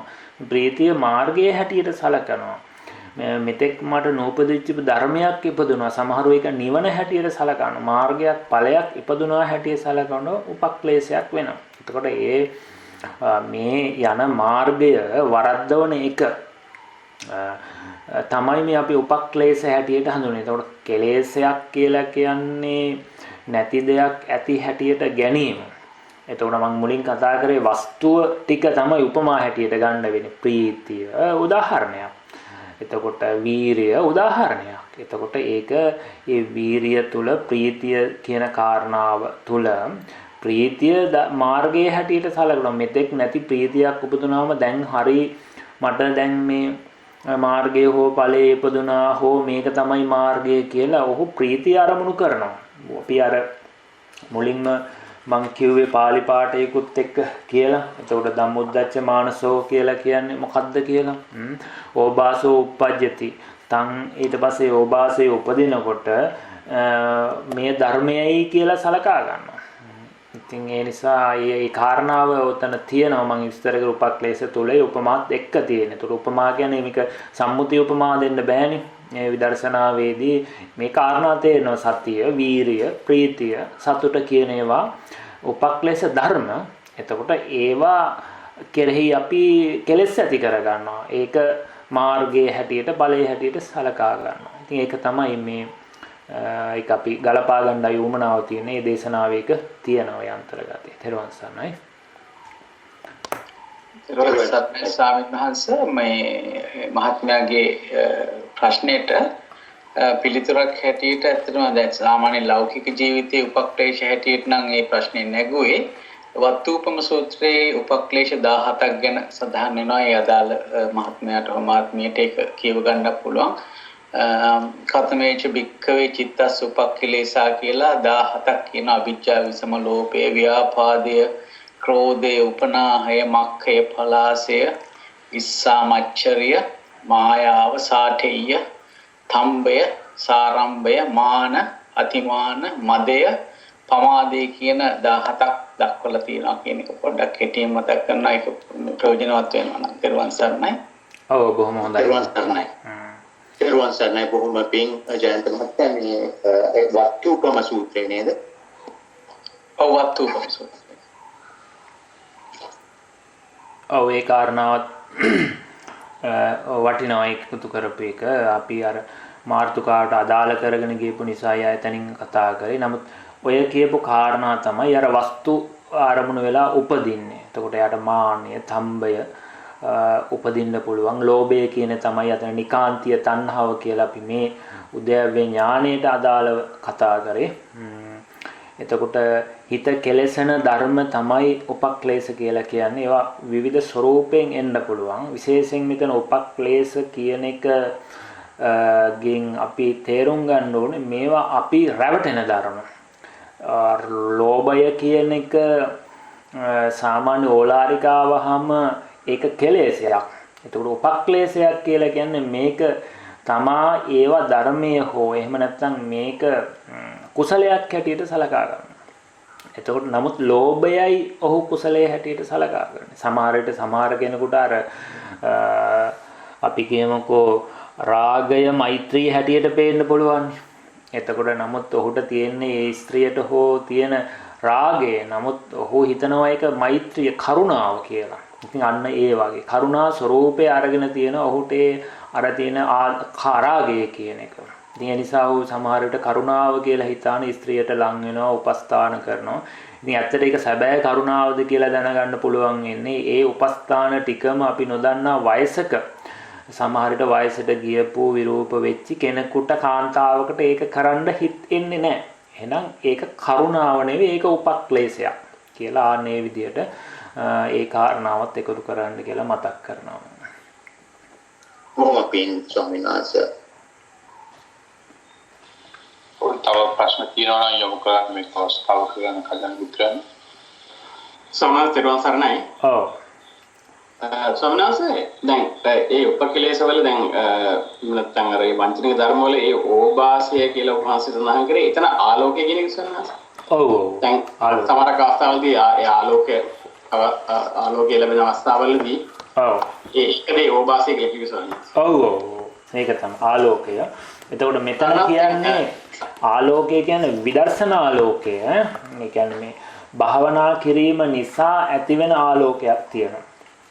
ඔව් ඒක තමයි. සමහරවිට දැන් ඉතින් දැන් මේ සමහරවිට අත්දැකීම් තත්ත්වයක් තියෙනවා. මම දැන් ඒ භාවනා ආරමුණක ඉන්නකොට ඔව් එහෙම දැන් හිත දැන් අපි හොඳටම දන්නවා හිත ඇත්තටම සමාධියක නැහැ කියලා.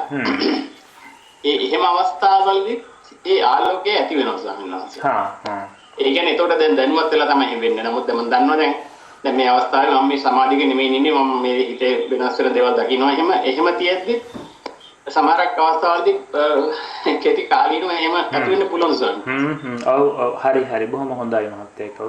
එහෙම ඇති වෙනකොටත් අපි ඒ ආලෝකයට බැසගන්නේ නැතුව අපි කරගෙන ආපු එක කරන්ඩ ඒ ආලෝකයේද අනිත්‍යතාවය බලන්න මේ පෙළඹෙන්න බොහෝ කයට වෙන්නේ ඔතන තමයි අපි මහත්තයා ආනන්ද මහත්තයා කියන තැන තමයි බොහෝ අය දැන් ගිය සැරේත් මගෙන් අහපු කාරණා අපි භාවනා කරනකොට ඒන දේවල් බොහෝ විට අපි අර මුලින් කතා කරපු ඉතින් අර උද්‍යව්‍ය ඥානය වගේ තැනකට ගිහිල්ලා ආපු දේවල් නෙවෙයි මේ මෙහෙ මට්ටමින් ඒත් යම් යම් විදිහකින් ආලෝකයන් තරු වගේ පේන බව එළියවල් පේනවා. ඉතින් මෙතනත් උපක්ලේශයක් තියෙනවා. ඉතින් අන්න ඒ නිසා ඒකේ අපි ඉතින් මේ ගොඩක් අය ඉතින් ඒවා මහා ලොකුවට සලකාගෙන ඒ වගේ ප්‍රමාද වෙන්න හදනවා. ඉතින් ඒ නිසා ඉතින් අපි කල්පනාකාරී වෙන්න ඕනේ මේක නෙවෙයි මං කරගෙන ආවේ. මේකේ නතර වෙන එක නෙවෙයි. මේකත් අනිත්‍ය දෙයක්. මේක එහෙම නැත්නම් මැවිලා පේන දෙයක් ආලෝකේ නෙවෙයි වෙන මොනවා හරි පෙවුනත්. ඉතින් ඒ විදිහට සලකාගෙන අපි කරගෙන යන වැඩේම ඉදිරියට කරන්න අපි වග බලා ගන්න ඕනේ. එහෙමයි සම්පූර්ණයෙන්ම මගේ එතන ප්‍රශ්නේ නිසා දැන් මෙහෙම අවස්ථා දෙකක් මම අත්දැකලා තියෙනවා. මම ඉස්සර වකලාට දැන් ආනාපාන සතිය වගේ භාවනා කරනකොට එහෙමත් ආලෝකය එනවා. එතකොට ඒ අවස්ථාවවලදී අතරම තේරෙනවා මේ සමාධි නිසා මේක එන්නේ කියලා. ඒක හිතන්න ගියම ඒක නැතිලා යනවා. නමුත් දැන් ඇත්තටම වකලාට ආනාපානයට යන ගතිය අඩුයි. මේ වකලාට දර්ශනාවේ හිත ඇති වෙන ස්කීම් ඒක ඇති වෙන සිතුවිලි වගේ දේවල් තමයි දකින්නේ. එතෙන්දී එතනත් පොඩි සමාධියකට යම්කිසි කියන්නේ යම්කිසි මට්ටමකට එනකොට ඒ වගේ දේවල් දකින්නවා. නමුත් එතෙන්දී හොඳට දකින්නවා මේ මගේ හිත තියෙන්නේ ඇත්තටම ඒ කියන්නේ සමාධියක නෙමෙයි කියලා. එහෙම තියෙද්දිත් ඒ ආලෝක ඒ ස්වභාවයෙන් නැවතලා සායන කාලයක් පවතිලා නැතිලා යනවා. දැන් මම ඊතර දවසක දැක්කම බලන් හිතුවා දැන් හරි මම මේක දිහා බලන් ඉන්න නැති වෙන්නේ කොයි වෙලාවෙද කියලා. ඉතින් එහෙම වෙන්න පුළුවන්ද කියලා මට හිතුණා මේ මොකක්ද මෙතන වෙන්නේ කියන එක සෝනන් දැනගන්න උන්ට. මම දැන් මම කියපු දේ තේරුණාද දන්නේ නැහැ. තේරුණා. මට ඇත්තටම ඔබ අතර මම හෙට අර වෙලාව බුක් කරලා තියෙනවා මම පොඩ්ඩක් ඔය ගැන කතා කරන්නම්. ඔබ දැන් උත්තර දුන්නත් කමක් නැත්නම් මට හෙට කතා කරත් කමක් නැහැ සෝනන් තිරසන්න. එතන ඉතින් මේ ආලෝකය කියන එක විදර්ශනාවෙන් හා සමාධියෙන් දෙකම එනවා. විපස්සනා සමාධිය හා සමත සමාධිය කියලා කාරණා දෙකක් තියෙනවා. ඉතින් අර සමාධිය සමතකමටහනක් වැඩි වීම නිසා කෙලස් මේ අරමුණේ බලයෙන් යටපත් වීම නිසා ආලෝකයක් උපදින්න පුළුවන්. ඒත් වෙන්නේ නීවරණ යටපත් වීම කියන කාරණාව තුළ. ඊට පස්සේ අපිට ඒ යම් විදර්ශනාව තුළිනුත් මේ ඥානයක් කියන එක ඇති වෙනවා. සමාධියක් නැති වුණාට ඒක කියන්නේ අර මේ ඔක පෙන්නනවා මොකද්ද මේ අදිමොක්කය බැස ගැනීම කියන එක පිහිටාම සිටීම කියන එක ඒකට අර උපමාවක් කියනවනේ කෙනෙක් සෙලවි හරින්න අපි කරත් එක වේගෙන් යනවා යනකොට එහාට මෙහාට සෙලවුණත් සෙලවි හරි එකතැන ඉන්නවා වගේ මේ ඥානය කියන එකත් අර සමාධියක් නැති වුණත් ඒ අරමුණු කර අර විදර්ශනා කළ පුරුද්ද නිසා කෙනෙකුට ඥානය උපදින්න පුළුවන්. එතකොට ඒක සමාධිය නැති වුණත් ඒ උද්දච්චයක් නෙවෙයි සමාධියක් නැතිකමත් තුලත් එයාට අර ඇතිවීම නැතිවීම හෝ සිතේ බිඳීම පේනවා. ඉතින් ඒ නිසා මේ ඥානය තියෙන නිසා ආලෝකයන් පහළ වෙන්න පුළුවන්. ඊට පස්සේ ඒ විදර්ශනාව නිසා ඔහුගේ අර නීවරණ ධර්ම අනිකුත් නීවරණ ධර්මයන් යටපත් වෙලා එහෙම වරින් වර ඇතැම් අයට ඒ දේවල් වෙන්න පුළුවන්. අර සමහරවිට සමාධියෙන් ආපු ආලෝකයත් ඒ සමාධිය නැතුව විපස්සනාව නිසා මොකද ඒ නිසා දැන් කෙලෙසේ නැදපත් වීම නිසා ආලෝකයේ වරින් වර එන්න පුළුවන් බව තියෙනවා. ඉතින් කොහොම වුණත් දැන් ඔය කියන අපේ මහත්තයා කියන ක්‍රමයට හරි වෙනත් ක්‍රම වලින් හරි එන්න පුළුවන් ආලෝකයක්. ඉතින් අපි එතනදී දැනගන්න ඕනේ ආවේ කුමන ක්‍රමයට ආවත් මේක දිහා බැලිය යුතුයි මේ විදිහට බලන්න ඕනේ කියන එක අපි දැනුවත් වෙලා ඉන්න ඕනේ. තේරුණාද?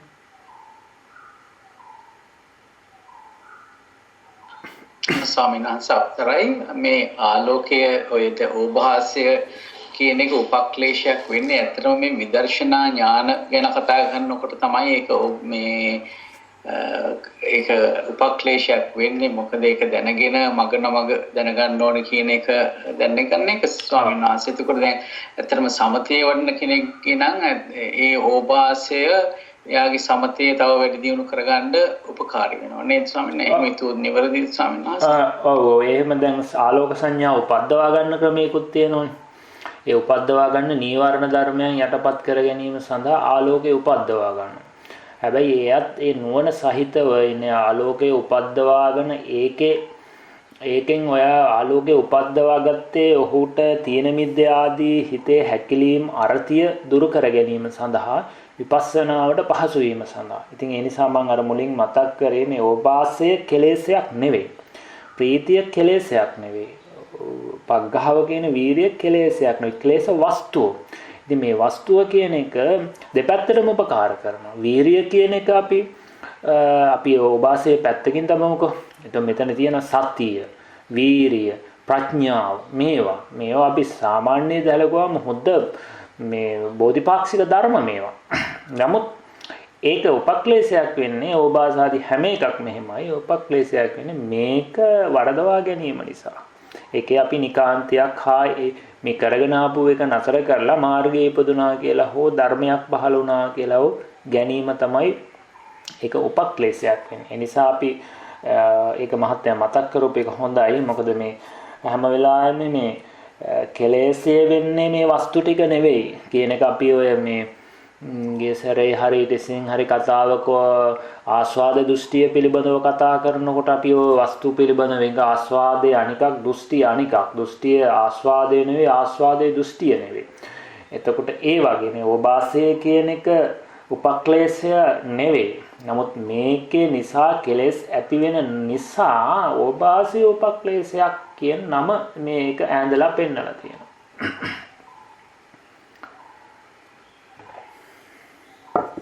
ඔව් පෙන්තිරා චරණ ස්වාමීන් වහන්සේ ඒ වගේම මතක් වුණේ ස්වාමීන් වහන්සේ දැන් අපි කියනවා භාවනා රත්යයි නිකාන්තයයි කියන එක අතර තියෙන වෙනස තේරුම් ගන්න උත්සාහ කරේ. භාවනා රතිය කියලා කියන්නේ නැත්නම් භාවනාවට යොමු වීමට ඇති කැමැත්ත කියලා තේරෙනවා. එතකොට අර නිකාන්තය කියලා කියන්නේ භාවනාව තුලදී ලැබෙන යම් දැනීම් ස්වභාවයන් නැත්නම් ඒ ප්‍රීතිය පස්සද්ධිය වගේ දේවල් කෙරෙහි තියෙන ඇල්ම කියලා තේරුම් ගත්තොත් නිවර්ද ස්වාමීන් වහන්සේ භාවනා රතියයි එතකොට මේ නිකාන්තය කියන එකේ විදිහට තේරුම් ගත්තොත් ඔව් ඒකේ අපිට ගලපාගත එකක් හරි මේ නිකාන්තය කිව්වහම මේ ඊතුරු ඕභාස පීති පස්සද්ධ ආදී මේවා සියල්ලම් කෙරෙහි නිකාන්තිය බැස ගන්න පුළුවන් සියුම් තෘෂ්ණාව. ඒක තමයි ඒවායේ නතර වෙන්නේ තෘෂ්ණාව තියෙන නිසා. එතකොට ඒක එකක්. අනික මේ භාවනා රතිය ඇත්තට මේ කුසල ඡන්දය මෙතකොට ඒක කුසලයට ඒක කරන්න ඇති කැමැත්ත. එතකොට මේක අපි මුලින් උපදවාගත යුතු වෙනවා. අර ඔය සූත්‍ර පිටකයේ තියෙන ආනන්ද ස්වාමීන් වහන්සේ කරන දේශනාවක තියෙනවා මට සූත්‍රය මතක නැහැ කාට හරි මතක් වුණොත් ඒක පොඩ්ඩක් බලන්න. ලෝභං නිස්සාය ලෝභං පජහති කියලා. ආහාරං නිස්සාය ආහාරං පජහති කියලා. ඒ ලෝභය උපකාර කරගෙනම ලෝභය දුරු කරනවා. ආහාරය උපකාර කරනම ආහාරයෙන් මිදෙනවා කියලා මේ වගේ දහම් පරයයක් පෙන්වනවා. එතකොට ඒ වගේ දැන් විදර්ශනාවට කුසල ඡන්දය කියන එක අවශ්‍යයි. එතකොට එතනත් කෙනෙකුට සාමාන්‍ය වශයෙන් ගත්තාම ඒකෙත් ඒ කැමැත්ත තියෙනවා. නමුත් මේ කැමැත්ත තියෙන්නේ කුසලයට කැමැත්ත නිසා මේක අපි ඒක හානියක් හැටියට සැලකන්නේ නැහැ. නමුත් විදර්ශනාවෙන් ඉදිරියට යන්න මේ කුසලය කියන එකත් අයින් කළ යුතු තැනට එනවා. දැන් මුලින් අපි මේක ගත්තේ අකුසලයේ ප්‍රහාණය කරන්න. අකුසලයේ ප්‍රහාණය කරන්න මේක අවශ්‍යයි. මහා සලායතන සූත්‍රයේ පෙන්වන වේදනාවල් තියෙනවා. මොකද්ද මේ ගේහනිස්සිත සෝමනස්සේ ගේහනිස්සිත නෙක්ඛම්මනිස්සිත සෝමනස්සේ කියලා. එතකොට අපි ගේහනිස්සිත සෝමනස්සය අයින් කරන්න නෙක්ඛම්මනිස්සිත සෝමනස්සේ හිත පිහිටවනවා. ගේහනිස්සිත දෝමනස්සය අයින් කරන්න නෙක්ඛම්මනිස්සිත දෝමනස්සේ හිත පිහිටවනවා. ගේහනිස්සිත උපේක්ෂාව අයින් කරන්න නෙක්ඛම්මනිස්සිත උපේක්ෂාවේ හිත පිහිටවනවා. ඊට පස්සේ මේ තුන් උපේක්ෂාව පිට නෙක්ඛම්මනිස්සිත සෝමනස්සේ දෝමනස්සේ උපේක්ෂාව. ඊට පස්සේ නෙක්ඛම්මනිස්සිත දෝමනස්සේ අයින් කරන් නෙක්ඛම්මනිස්සිත සෝමනස්සේ හිත පිහිටවනවා. ඊට පස්සේ නෙක්ඛම්මනිස්සිත සෝමනස්සේ අයින් කරන්න නෙක්ඛම්මනිස්සිත උපේක්ෂාවේ පිහිටවනවා. ඊට පස්සේ නෙක්ඛම්මනිස්සිත උපේක්ෂාව අයින් කරන් අතම්්‍යතාවය කියලා කියන නිවනේ හිත පිහිටවලා අර උපේක්ෂාවත් අයින් කරනවා. අන්න ඒ ක්‍රමවේදයක් එතන තියෙනවා. එතකොට මුලින් අපිට මේක අවශ්‍යයි. මේ සඳහා දැන් අකුසලයේ ප්‍රහාණය කරන්න මේ කුසල ඡන්දය ඇති කරගන්න වෙනවා. හැබැයි ඉදිරියට යනකොට පුඤ්ඤ පාප පහීනස්ස කියන තැනට යනකොට එතනත් යම් දෙයක් තියනවද කියන එක බලලා අපි ඒක අයින් කරගත යුතු වෙනවා. නමුත් ඒක මුලින් අපි බලන්න යන්න නෑ. මොකද අපි ප්‍රතිපක්ෂ ධර්මයක් අයින් කරගන්න මේක උපකාර කරගන්න. ඒ නිසා මේක මේ භාවනා රතිය කියන එක අවශ්‍යයි අකුසලයෙන් මිදීම සඳහා. ඉතින් ඒ නිසා මේක අපිට අර වගේ පරිවර්තනයක් වෙන්න පුළුවන් කෙලෙසයක් ඇටියට පරිවර්තනය වෙලා ඒකේ රැඳෙන්න පුළුවන්. ඒ නිසා තමයි ඒ ඉදිරියට විදර්ශනා ඥාන දියුණු වෙනකොට ඒ මට්ටම් වලද යම් කෙලෙසයක් තියෙනවා නම් ඒ වයින් කර කර ඉදිරියට යන්න.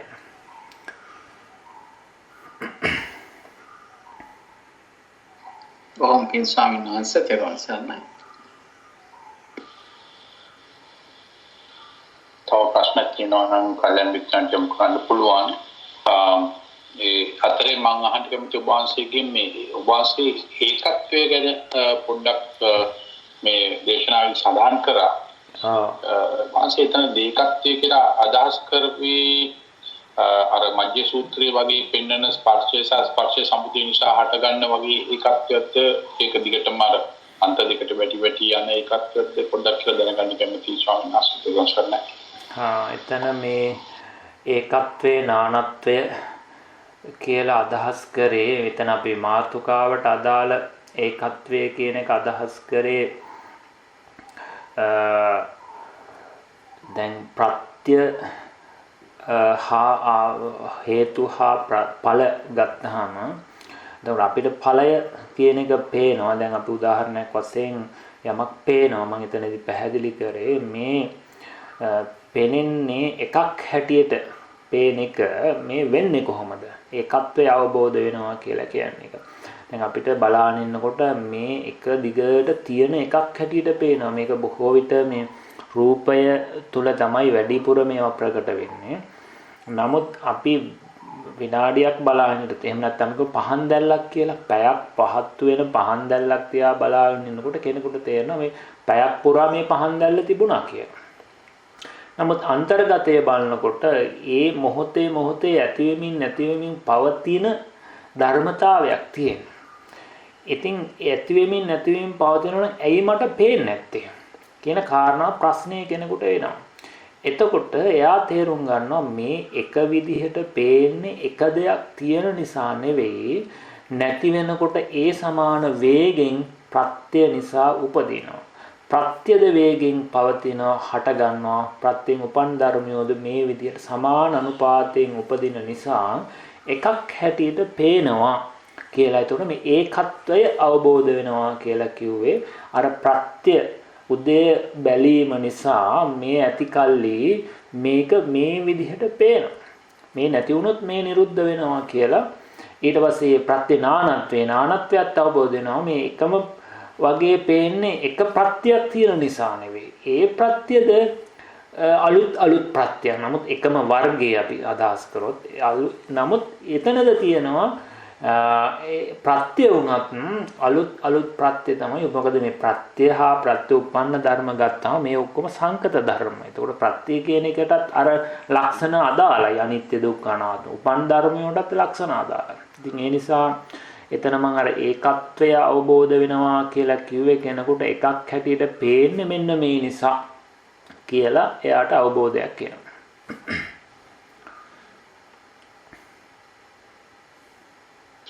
බොම්පින් ස්වාමීන් වහන්සේ තවත් වහන්සේ එතනදී ඊට පස්සේ කිව්වා අකිරිය දෘෂ්ටිය කියලා.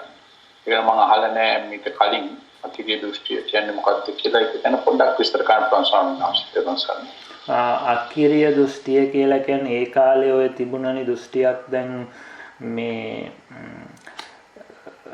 මොනවා හරි දෙයක් හට ගන්නකොට ඒක ඇති කරපු කෙනෙක් නැහැ. පටිසම්පාදයෙන් කියන එක ඔහු සම්පූර්ණයෙන්ම අයිත් කරලා මේවා මේ ඉබේ හටගත්තු දේවල් කියන කර්මය විපාකය කර්මවාදී ක්‍රියාවාදී කියලා කියන්නේ. එතකොට ඒ කර්මය ක්‍රියාව කියන එක අයින් කරලා මේ එතකොට කර්මය ඵලය කියන එක ඔහු පිළිගන්නේ නැහැ. ඔහු පිළිගන්නේ මේවා කර්මයට අනුව නෙවෙයි. මේවා ඉබේ හටගත්තු දේවල් කියලා ඔහු සලකනවා. ඉතින් ඔය අහලා ඇති මේ ඇතම් කාලවල මේ වගේ අය බිහි වෙනවා. කර්මවාදී ක්‍රියාවාදී තාපසයන් පවා නැති කාල බිහි වෙනවා කියලා. ඉතින් අන්න ඒ කාලේ ලෝකයා හිතනවා මේ ඔක්කොම මේ ඉබේ හටගත්තු දේවල් මේවා ප්‍රත්‍යයෙන් කර්මය අනුව උපදිච්ච දේවල් නෙවෙයි. ඒ නිසා මේ කුසලයේ කියන එකේ අකුසලයේ කියන එකේ මේවා කවදාවත් කනට ඇහෙන්නේ නැහැ. ඉතින් ඒ නිසා ඒ වගේ අකුසලයේ කරත් මේ අකුසලයේ තියෙන හානිය තේරෙන්නේ නැහැ. කුසලයේ වටිනාකම තේරෙන්නේ නැහැ. ඒ කර්මය තුල ක්‍රියාව තුල ඵලයක් තියනවා කියන එක ඔහුට නැහැනේ. ඉතින් ඒ නිසා මේවා ඉබේ හටගත්ත දේවල් කියන තැනින්ද ලොකු අගාධයකට වැටෙනවා. ඉතින් ඒ නිසා ඒබඳු කාල එනවා. ඒබඳු කාලවල අපිට උපදින්න පුළුවන්කම තියෙනවා. ඉතින් ඒ නිසා ඒබඳු කර්මවාදී ක්‍රියාවාදී කුසලයේ අකුසලයේ කර්මයේ විපාකය විශ්වාස නොකරන මනස තමයි මේ අකිරිය දෘෂ්ටිය කියලා කියන්නේ. ඒබඳු කාලවල කෙනෙක් ඉපදුනොත් ඔහු ධර්මයේ පුරුදු පුහුණු කරලා නැති කෙනෙක් මේ දෘෂ්ටියට වැටෙන්න පුළුවන්. වැටලා සමහර විට අපි ඒකේ බොහෝ අකුසල් කර්ම රැස් කරගන්න පුළුවන්. ඉතින් ඒ නිසා අබුද්ධෝත්පාද කාලයක වුණත් කුසලයේ අකුසලයේ ඇහෙන්නේ නැති වුණත් කෙනෙක් సంతානයේ ලෝභය ඇති වෙනවා නම් සත්තු මරනවා නම් හොරකම් කරනවා නම් මේ තුළ කර්ම සකස් වෙනවා ඔහු දැනගත්තත් නැතත්. ඉතින් අනේ නිසා ඒ භයානක දේ තියෙනවා. එතකොට මම ඒකට අර අකිරිය දෘෂ්ටිය කියන එකට උපමාවක් ගෙනාවේ සාමාන්‍ය අපිටත් මේකේ ගතිය තියෙන්න පුළුවන් කියලා මම ඒකට ගැලප්පුවේ කෙනෙක් මේ ජීවිතයේ පීඩාවක් විඳලා අපි කියන මොනවා හරි දෙයක් නිසා ඔහු මැරෙනවා. වහ ටිකක් බොනවා, බෙල්ල වැල දා ගන්නවා වගේ කාරණාවක් කරන්නේ ඔහු හිතනවා මෙතනින් පස්සේ ඒක ඉවරයි කියලා. ඒක උච්ඡේද දෘෂ්ටියට අදාළ වෙනවා. මෙතෙන්ට නෙවෙයි සමාවෙන්න. එතකොට අපි අකිරිය දෘෂ්ටිය කියලා ඇත්තටම අදහස් කළේ අර කුසලයේ අකුසලයේ කර්මයේ විපාකය කියන එක විශ්වාස කරන්නේ නැතිකම. මම හිතන්නේ තේරෙන්නේ නැති අපේ මාත්‍යා. එහෙමයි ස්වාමීන් වහන්සේ බොහොම පිං ස්වාමීන් වහන්සේ මම හිතන්නේ තමත් අගන ඉන්නවාදීමක් කල්‍යාණ මිත්‍ර පුළුවන් දැන් තවත් ප්‍රශ්න තියෙනවා නම් කන්න බොහොම සුළු කාලයක් තියෙනවා තව ඊට සර්ණයි. ඔව් ප්‍රශ්න විතරක් නෙවෙයි මේ මට අහන්න පුළුවන් ප්‍රශ්න නැත්නම් මම කවුරුත් අහන්න ඉන්නවද? මම පොඩ්ඩක් අහන්න අරකටම සම්බන්ධින ස්වාමීන් වහන්සේ අහේතුක අපච්චවාදී කියන්නේ ඒ වගේම අදහසක් තියෙන එකද ස්වාමීන් වහන්සේ? ඔව් මහත් ඒකත් ඒකම තමයි. අහේතුක දෘෂ්ටිය කියලා කියන්නේ අහේතුක දෘෂ්ටිය, අකිරිය දෘෂ්ටිය මේ ඔක්කොම එකම අදහස තියෙනවා. එතන අහේතුක කියලා කියන්නේ හේතුවකින් ප්‍රත්‍යයෙන් තොරව ඉපදුනා ඉබේ හටගත්තා කියන එක. අකිරිය කියන්නේත් ඒකයි. එතන අර ක්‍රියාවක් නැතිකම. එතකොට මේවා කවුරුත් කරපු දේවල් නෙවෙයි. කාගවරි උත්සාහයෙන් ඇති වෙච්ච දේවල් නෙවෙයි. ඉතින් ඒ නිසා මේ අකිරිය දෘෂ්ටියටපත් වුනහම ඉතින් කෙනෙක් අර උපමාවක් කියන්නේ අර ගංගානම්දී එහාචන ඉඳන් මෙහාචනට ඉතින් ගඟේ මාළු ටික කපාන ගියත් ඒකේ අකුසලය රැස් වෙන්නේ නැහැ. ඉතින් එතකොට කඩුවක් අරගෙන මිනිස්සු කපාන ගියත් මේ කඩුව කියන එකත් ධාතු මාත්‍රයක්, මිනිස්සු කියන එකත් ධාතු මාත්‍රයක්. මේ ධාතු දෙකකින් අතර ගියා වෙන වුණා පමණයි මෙතන කුසලයක් හෝ අකුසලයක් නැහැ. ඒතර ක්‍රියාවේ ඵලයක් නැහැ. ක්‍රියාවේ ඵලයක් නැහැ කියලා අකිරිය දෘෂ්ටියට කෙනෙක් පැමිණෙනවා. ඔව් කවුද? ඒක සරලව ගත්තාම අර මේ කර්මයට විරුද්ධව තියෙන අන්න හරි. ඔව් එහෙම තමයි. මේට විරුද්ධ දෘෂ්ටිය. සමහරවිට තවපොඩි ගැටලුවක් ඇත්තටම තියෙනවා මේ දැන් භාෂාර භාවනා රතිය ගැන කියනකොටයි ඒක මතක් වුණේ. දැන් සාමාන්‍යයෙන් මේ ඡන්දේ කියන චෛතසිකය දැන් අපි මොකක් කළාට ඡන්ද රාගය කියලා නිතර කියනවා. ඡන්දේ කියන්නේ නිකන් ඒක මේ අකුසල සහගත චෛතසිකයක් වගේ තමයි පේන්නේ. නමුත් ඡන්දේ කියන එක නියුට්‍රල් නේ ස්වාමීන් වහන්සේ. ඒ කියන්නේ ඒක මධ්‍යස්ථ චෛතසිකයක් නේද? දැන් අකුසල ඡන්දේ කුසල ඡන්දේ දෙකටම ඡන්දේ භාවිත කරනවා නේද ස්වාමීන් වහන්සේ? ඒක පැහැදිලි කරන්න පුළුවන්. එතකොට ඡන්දය කියන එක ලෝභය නෙවෙයි වෙනම ධර්මයක්. එතකොට අපි සෝමනස්සය කියලා කියන්නේ වේදනාව. එතකොට මේ සෝමනස් මේවා ටික සමානව යනවා. ලෝභය කියන එකත් සෝමනස්ස සහගත වෙනවා. එතකොට ඡන්දය කියන එක සෝමනස්සයත් නෙවෙයි ලෝභයත් නෙවෙයි. කැමැත්ත කියන එක ඒක වෙනම පරමාර්ථ නාම ධර්මයක්. ඡන්දය කියන එක. එතකොට ඒ නිසා මේ ඡන්දය ප්‍රකීනක චෛතසිකයක්. මේක කුසලයේ යෙදෙන්නත් පුළුවන් අකුසලයේ යෙදෙන්නත් පුළුවන්. ඒකට අනුගත වෙනවා. එතකොට අකුසලයේ යෙදුනොත් ඒ ඡන්දය අකුසල සහගත වෙනවා. අකුසලයි කියනවා. කුසලයේ යෙදුනොත් ඒක කුසල සහගතයි කුසලයි කියනවා. එතකොට ඒකේ ඡන්දයේ ඉර්ධිපාදයක් වශයෙන් මේ තරම් තා දියුණු වෙන්න පුළුවන්. හැකියාවක දියුණු කරගන්නත් පුළුවන්. ඒ වගේ යම් කිසි කෙනෙක් අර පැත්තට බර වුණොත් ඒ ඡන්දේ නිසා ਉਹ ආනන්තරී පාප කර්ම කරමින් අපි කියමු දේවදත්ත ඒ උන්වහන්සේට තමන්ට බුදු වෙන්න ඕනේ කියන ඊට පස්සේ තමන්ට සංඝයා පරිහරණය කරන්න ඕනේ කියන ඡන්දය කැමැත්ත නිසා ඔහු බොහෝ දෘෂ්ටි සංඝාසයේස සිද්ධ කරගත්තා. ඉතින් ඒක ඒ වගේ මේ නරකට හිටියාමත් ඒ වගේ හොඳට හිටියාමත් ඒ වගේ. ඉතින් ඒ නිසා මේක ඒකාන්ත කුසලයක් හෝ ඒකාන්ත අකුසලයක් නෙවෙයි. මේක ප්‍රකීර්ණක චෛතසිකයක්. මේක දෙපැත්තෙම යෙදෙන්න පුළුවන් චෛතසිකයක්.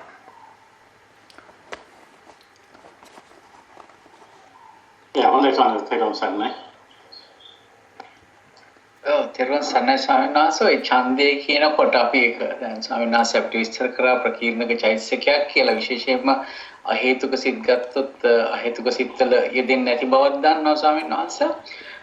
අතන අර කිංමූලක සූත්‍රයේදී සඳහන් වෙනවා නේද ඡන්ද මූලිකා සබ්බේ ධම්මා කියලා. එතකොට එතන තේරුම කුසල අකුසල කියන අර්ථයෙන්ද ස්වාමීන් වහන්සේ ඡන්දේ මූලික වෙන්නේ කියන එක පොඩ්ඩක් පැහැදිලි කරගන්න පුළුවන් ඒ ස්වාමීන් වහන්සේ තෙරුවන් සරණයි. ඔව් මටත් හිතෙන්නේ එහෙම තමයි. අපි මේ බුදුරජාණන් වහන්සේගේ පරියාය දේශනා ඒවා නිෂ්පරියාය දේශනා නෙවෙයි. ඉතින් ඒ නිසා එතන බොහෝ විට මේ විදර්ශනාවට අපි මේ කෙලෙස් ප්‍රහාණයට අදාළව ගත්තාම ඒක අරමුණු කරලා බුදුරජාණන් වහන්සේ කරපු දේශනාවක්. ඉතින් ඒ නිසා මගේ අදහස මේක මේ කුසලය අකුසලයට සම්බන්ධ කරලා කියපු පරියාය දේශනාවක්. නමුත් ඉතින් මේ අපිට ඒක අපි ගන්න පුළුවන් මෙහෙම කියන්නේ යම් විපාක ටිකක් අපිට ඇති වුණා නම් ඒ විපාක ටික ඇති වෙන්න හේතුව බලනකොට ඡන්දේ හේතු වෙලා. ඒක විපාක හිතේ ඡන්දේ නෑ. නමුත් ඒක ඒ විදිහට ගන්නත් පුළුවන් ඕන නම් එතකොට මේ දේශනාව නිෂ්පරියාය දේශනාවක් අපිට වෙනවා. ඒ නිසා අපි කියමුකෝ කුසල විපාක ටික ගත්තොත් එතකොට මේ විපාක ටික ගත්තත් අකුසල විපාක ටික ගත්තත් මේකේ විපාකයට කර්මය ගත්තාම මේකේ ඡන්දය තිබුණා. ඒ නිසා මේ විපාකය ඇති වුණා. ඉතින් ඒ නිසා මේක හේතු වෙන්නත් ඡන්දය හේතුණා කියලා අපිට අන්වේ ධර්ම අන්වේ සලකලා ගලපා ගන්නත් පුළුවන්කම තියෙනවා. ඉතින් ඒ නිසා ඒක අපිට මේ ධර්මයට අනුරූපව මේ දෙපැත්තම අර්ථ විග්‍රහ කරගත්තා කියලා එකේ වරදක් නැහැ. දැන් කොහොමද සාකච්ඡා? එතනදී ඇත්තටම දැන් ඒ සබ්බේ ධම්මා කියනකොට සම්මාස කුසල අකුසල දෙකම සම්බන්ධ වෙන්න ඕනේ නේ. මේ සමා වෙන්න මට මේ අපිට සබ්බේ ධම්මා කියනකොට මේකේ පරියාය දේශනාවක් කියන කතාවට යන්න බෑ. සබ්බ කියන වචනේ හැම වෙලාවෙම නිස්පරියාය අර්ථයට තමයි එන්නේ. සබ්බේ සංඛාරා සබ්බේ ධම්මා කියනකොට ඇත්තටම එතන ඔය මම මේ ඔක පෙන්නනවා කතාවත් උපකරණේ මේ එතකොට ඒ නිසා මේ ඇත්තට මේක නිෂ්පර්යාය අර්ථයක් තියෙන්නේ. එතකොට මේ විපාකසිතේ ඡන්දය කියන එක අපි ඇත්තටම ගන්න වෙන්නේ මේ අර න්‍යායෙන් තමයි. මොකද මේ හිතේ ඡන්දේ නෑ. නමුත් මේ හිත උපදින්න ඡන්දය මුල් වුණා. ඒ නිසා සබ්බේ ධම්මා ඡන්දමූලිකා කියලා නිෂ්පර්යාය අර්ථයකින්ම කියනවා කියන අදහස මට මේ එකපාරම මේ සබ්බ කියන වචනේත් එක්ක ආවේ. ඉතින් අර ඉස්සරලා කියපු අදහස උබයින් කරගන්න මේක නිෂ්පර්යාය දේශනාවක්. එතකොට එතන මේ අර පරමාර්ථ වශයෙන් ඇහිදෙනකොට ඒ හිතේ නැති වුණත් මේක මුල් වෙලායි මේ විපාකය ඇති වුණා කියන තැනින් ගත්තාම දේශනාව සාධාරණයි. ඒක ගැලපෙනවා. හොඳයි ස්වාමීන් වහන්සේ අප්‍රමාණකින් ඒක පැහැදිලි කිරීම තේරුම් ගන්න. right කල්‍යාණ මිත්‍රයන් මම හිතන්නේ අපි පැමිණලා ඉන්නේ මේ දේශනාවේ අවසාන කාලේ තමයි අපි අවසන් කරන්න හදන්නේ. එවනම් අදත් අපි කිරි අනුකම්පාවෙන් අපේ ස්වාමීන් වහන්සේ තමත් වටිනා ධර්ම කරුණු විනහර පෑවා. දැන් අපේ දේශනාවේ අවසාන පැමිණලා ඉන්නවා. දැන් ඔබ වහන්සේගේ දෙපා නමද නැවත ආරාධනා කර සිටිනවා. මේ කිං පැමිණියෝ සිදු කරමු. සාදු සාදු. හොඳයි එහෙනම් අද උදෑසන කාලයේදී මේ අපි හැමදෙනාම එකතු වෙලා ඉතින් අදහස් වමාරු කර ගැනීම කරා. ඒ වගේම ධර්ම කාරණා විසඳගත්තා. ප්‍රශ්න උත්තර සාකච්ඡා කරා. ඉතින් ඊටමත් වටිනා හරබර ධර්ම දානයක් හැටියට අපිට සලකා ගන්න පුළුවන්. ඉතින් ඒ නිසා මේ සබ්බ දානං ධම්ම දානං ජිනාති. ඉතින් මේක ඒකාන්තයෙන් අපිට නිවන සඳහාම උපකාර වෙන උතුම් කුසලයක් මේ ධර්ම දානය කියන එක. ඒක අපි විවිධ අයුරින් අපි හැමෝම මේකට සම්බන්ධ වෙනවා, දායක වෙනවා. ඉතින් ඒ නිසා ඒ දායක වෙච්ච හැමදෙනාම අරමුණු කරමින් මේක ගැන දැකලා බලා ධර්ම ශ්‍රවණය කරමින් මේකේ සතුටක් ලබනවා නම් ඒ සියලු දෙනාමත් අරමුණු කරලා මේ උතුම් සත්කාරයේ කුසල බලය දෙවියන් ඥාතීන් ඇතුළු අප සෑම දෙනාටමත් මේ ධර්ම කාරණා තව තවත් තේරුම් ගැනීමට කල්යාණ මිත්‍ර සත්පුරුෂය ඇසුර ලැබෙන්න, ඒ වගේම තුරුණුවන්ගේ ආශිර්වාදයේ ආරක්ෂාව ලැබිලා මේ ගමන උපද්‍රව වලින් තොරව නිරුපද්‍රිතව ඉදිරියට යෑම සඳහා ඒ සඳහා අවශ්‍ය කායික මානසික චිත්ත පීඩාවන් දුරු වෙලා නිදුක් නිරෝගී භාවය සැලසීලා උතුම් සත්පුරුෂ කල්යාණ මිත්‍ර ඇසුර ලැබිලා ශ්‍රී සද්ධර්මයේම අපිට අහන්න දකින්න ලැබේවා. මිත්‍යා දෘෂ්ටික පුද්ගලයන්, මිත්‍යා දෘෂ්ටික අදහස් අපිට ශ්‍රවණය කරන්නවත් නොඇසීමෙන් ඉතින් මේ උතුම් ශ්‍රී සද්ධර්මයන්ම අපිට නැවත නැවත නිවන් දකිනාතුරු අහන්න ලැබෙන්න, ඒ වගේම දෙවියන් ඥාතීන් ඇතුළු අප හැම දෙනාට මේ කුසලය ඒ ආකාරයෙන් උතුම් ප්‍රාර්මිතාවක් වේවා කියලා ආශිර්වාද කරනවා. අපි අපේ මේ සාකච්ඡාව තුළ යම් වරදක් බුද්ධ ධම්ම සංඝ යන ත්‍රිවිධ රත්නයේ සිදු වුණා නම් අපි ත්‍රිවිධ රත්නයෙන් සමාව ගමු. කායේන වාචා චිත්තේන පමාදේන මයා කතං අච්ඡයංකම මේ භන්තේ භූරි පඤ්ඤ චතාගත අච්ඡයංකම මේ ධම්ම සම්දිට්ඨික අකාලික අච්ඡයංකම මේ සංඝ සුපටිපන්න අනුත්තර ඉමිනා පුඤ්ඤ කම්මේන මාමේ භාල සමාගමෝ සතං සමාගමෝ හෝතු යාව නිබ්බානපත්තිය ඉදම්මේ පුඤ්ඤ කම්මං ආසවක්ඛයා වහං හෝතු සබ්බ දුක්ඛා පමුඤ්චතු සුපත්තේ වාතේවං සරණයි. සාදු සාදු සම්මාසන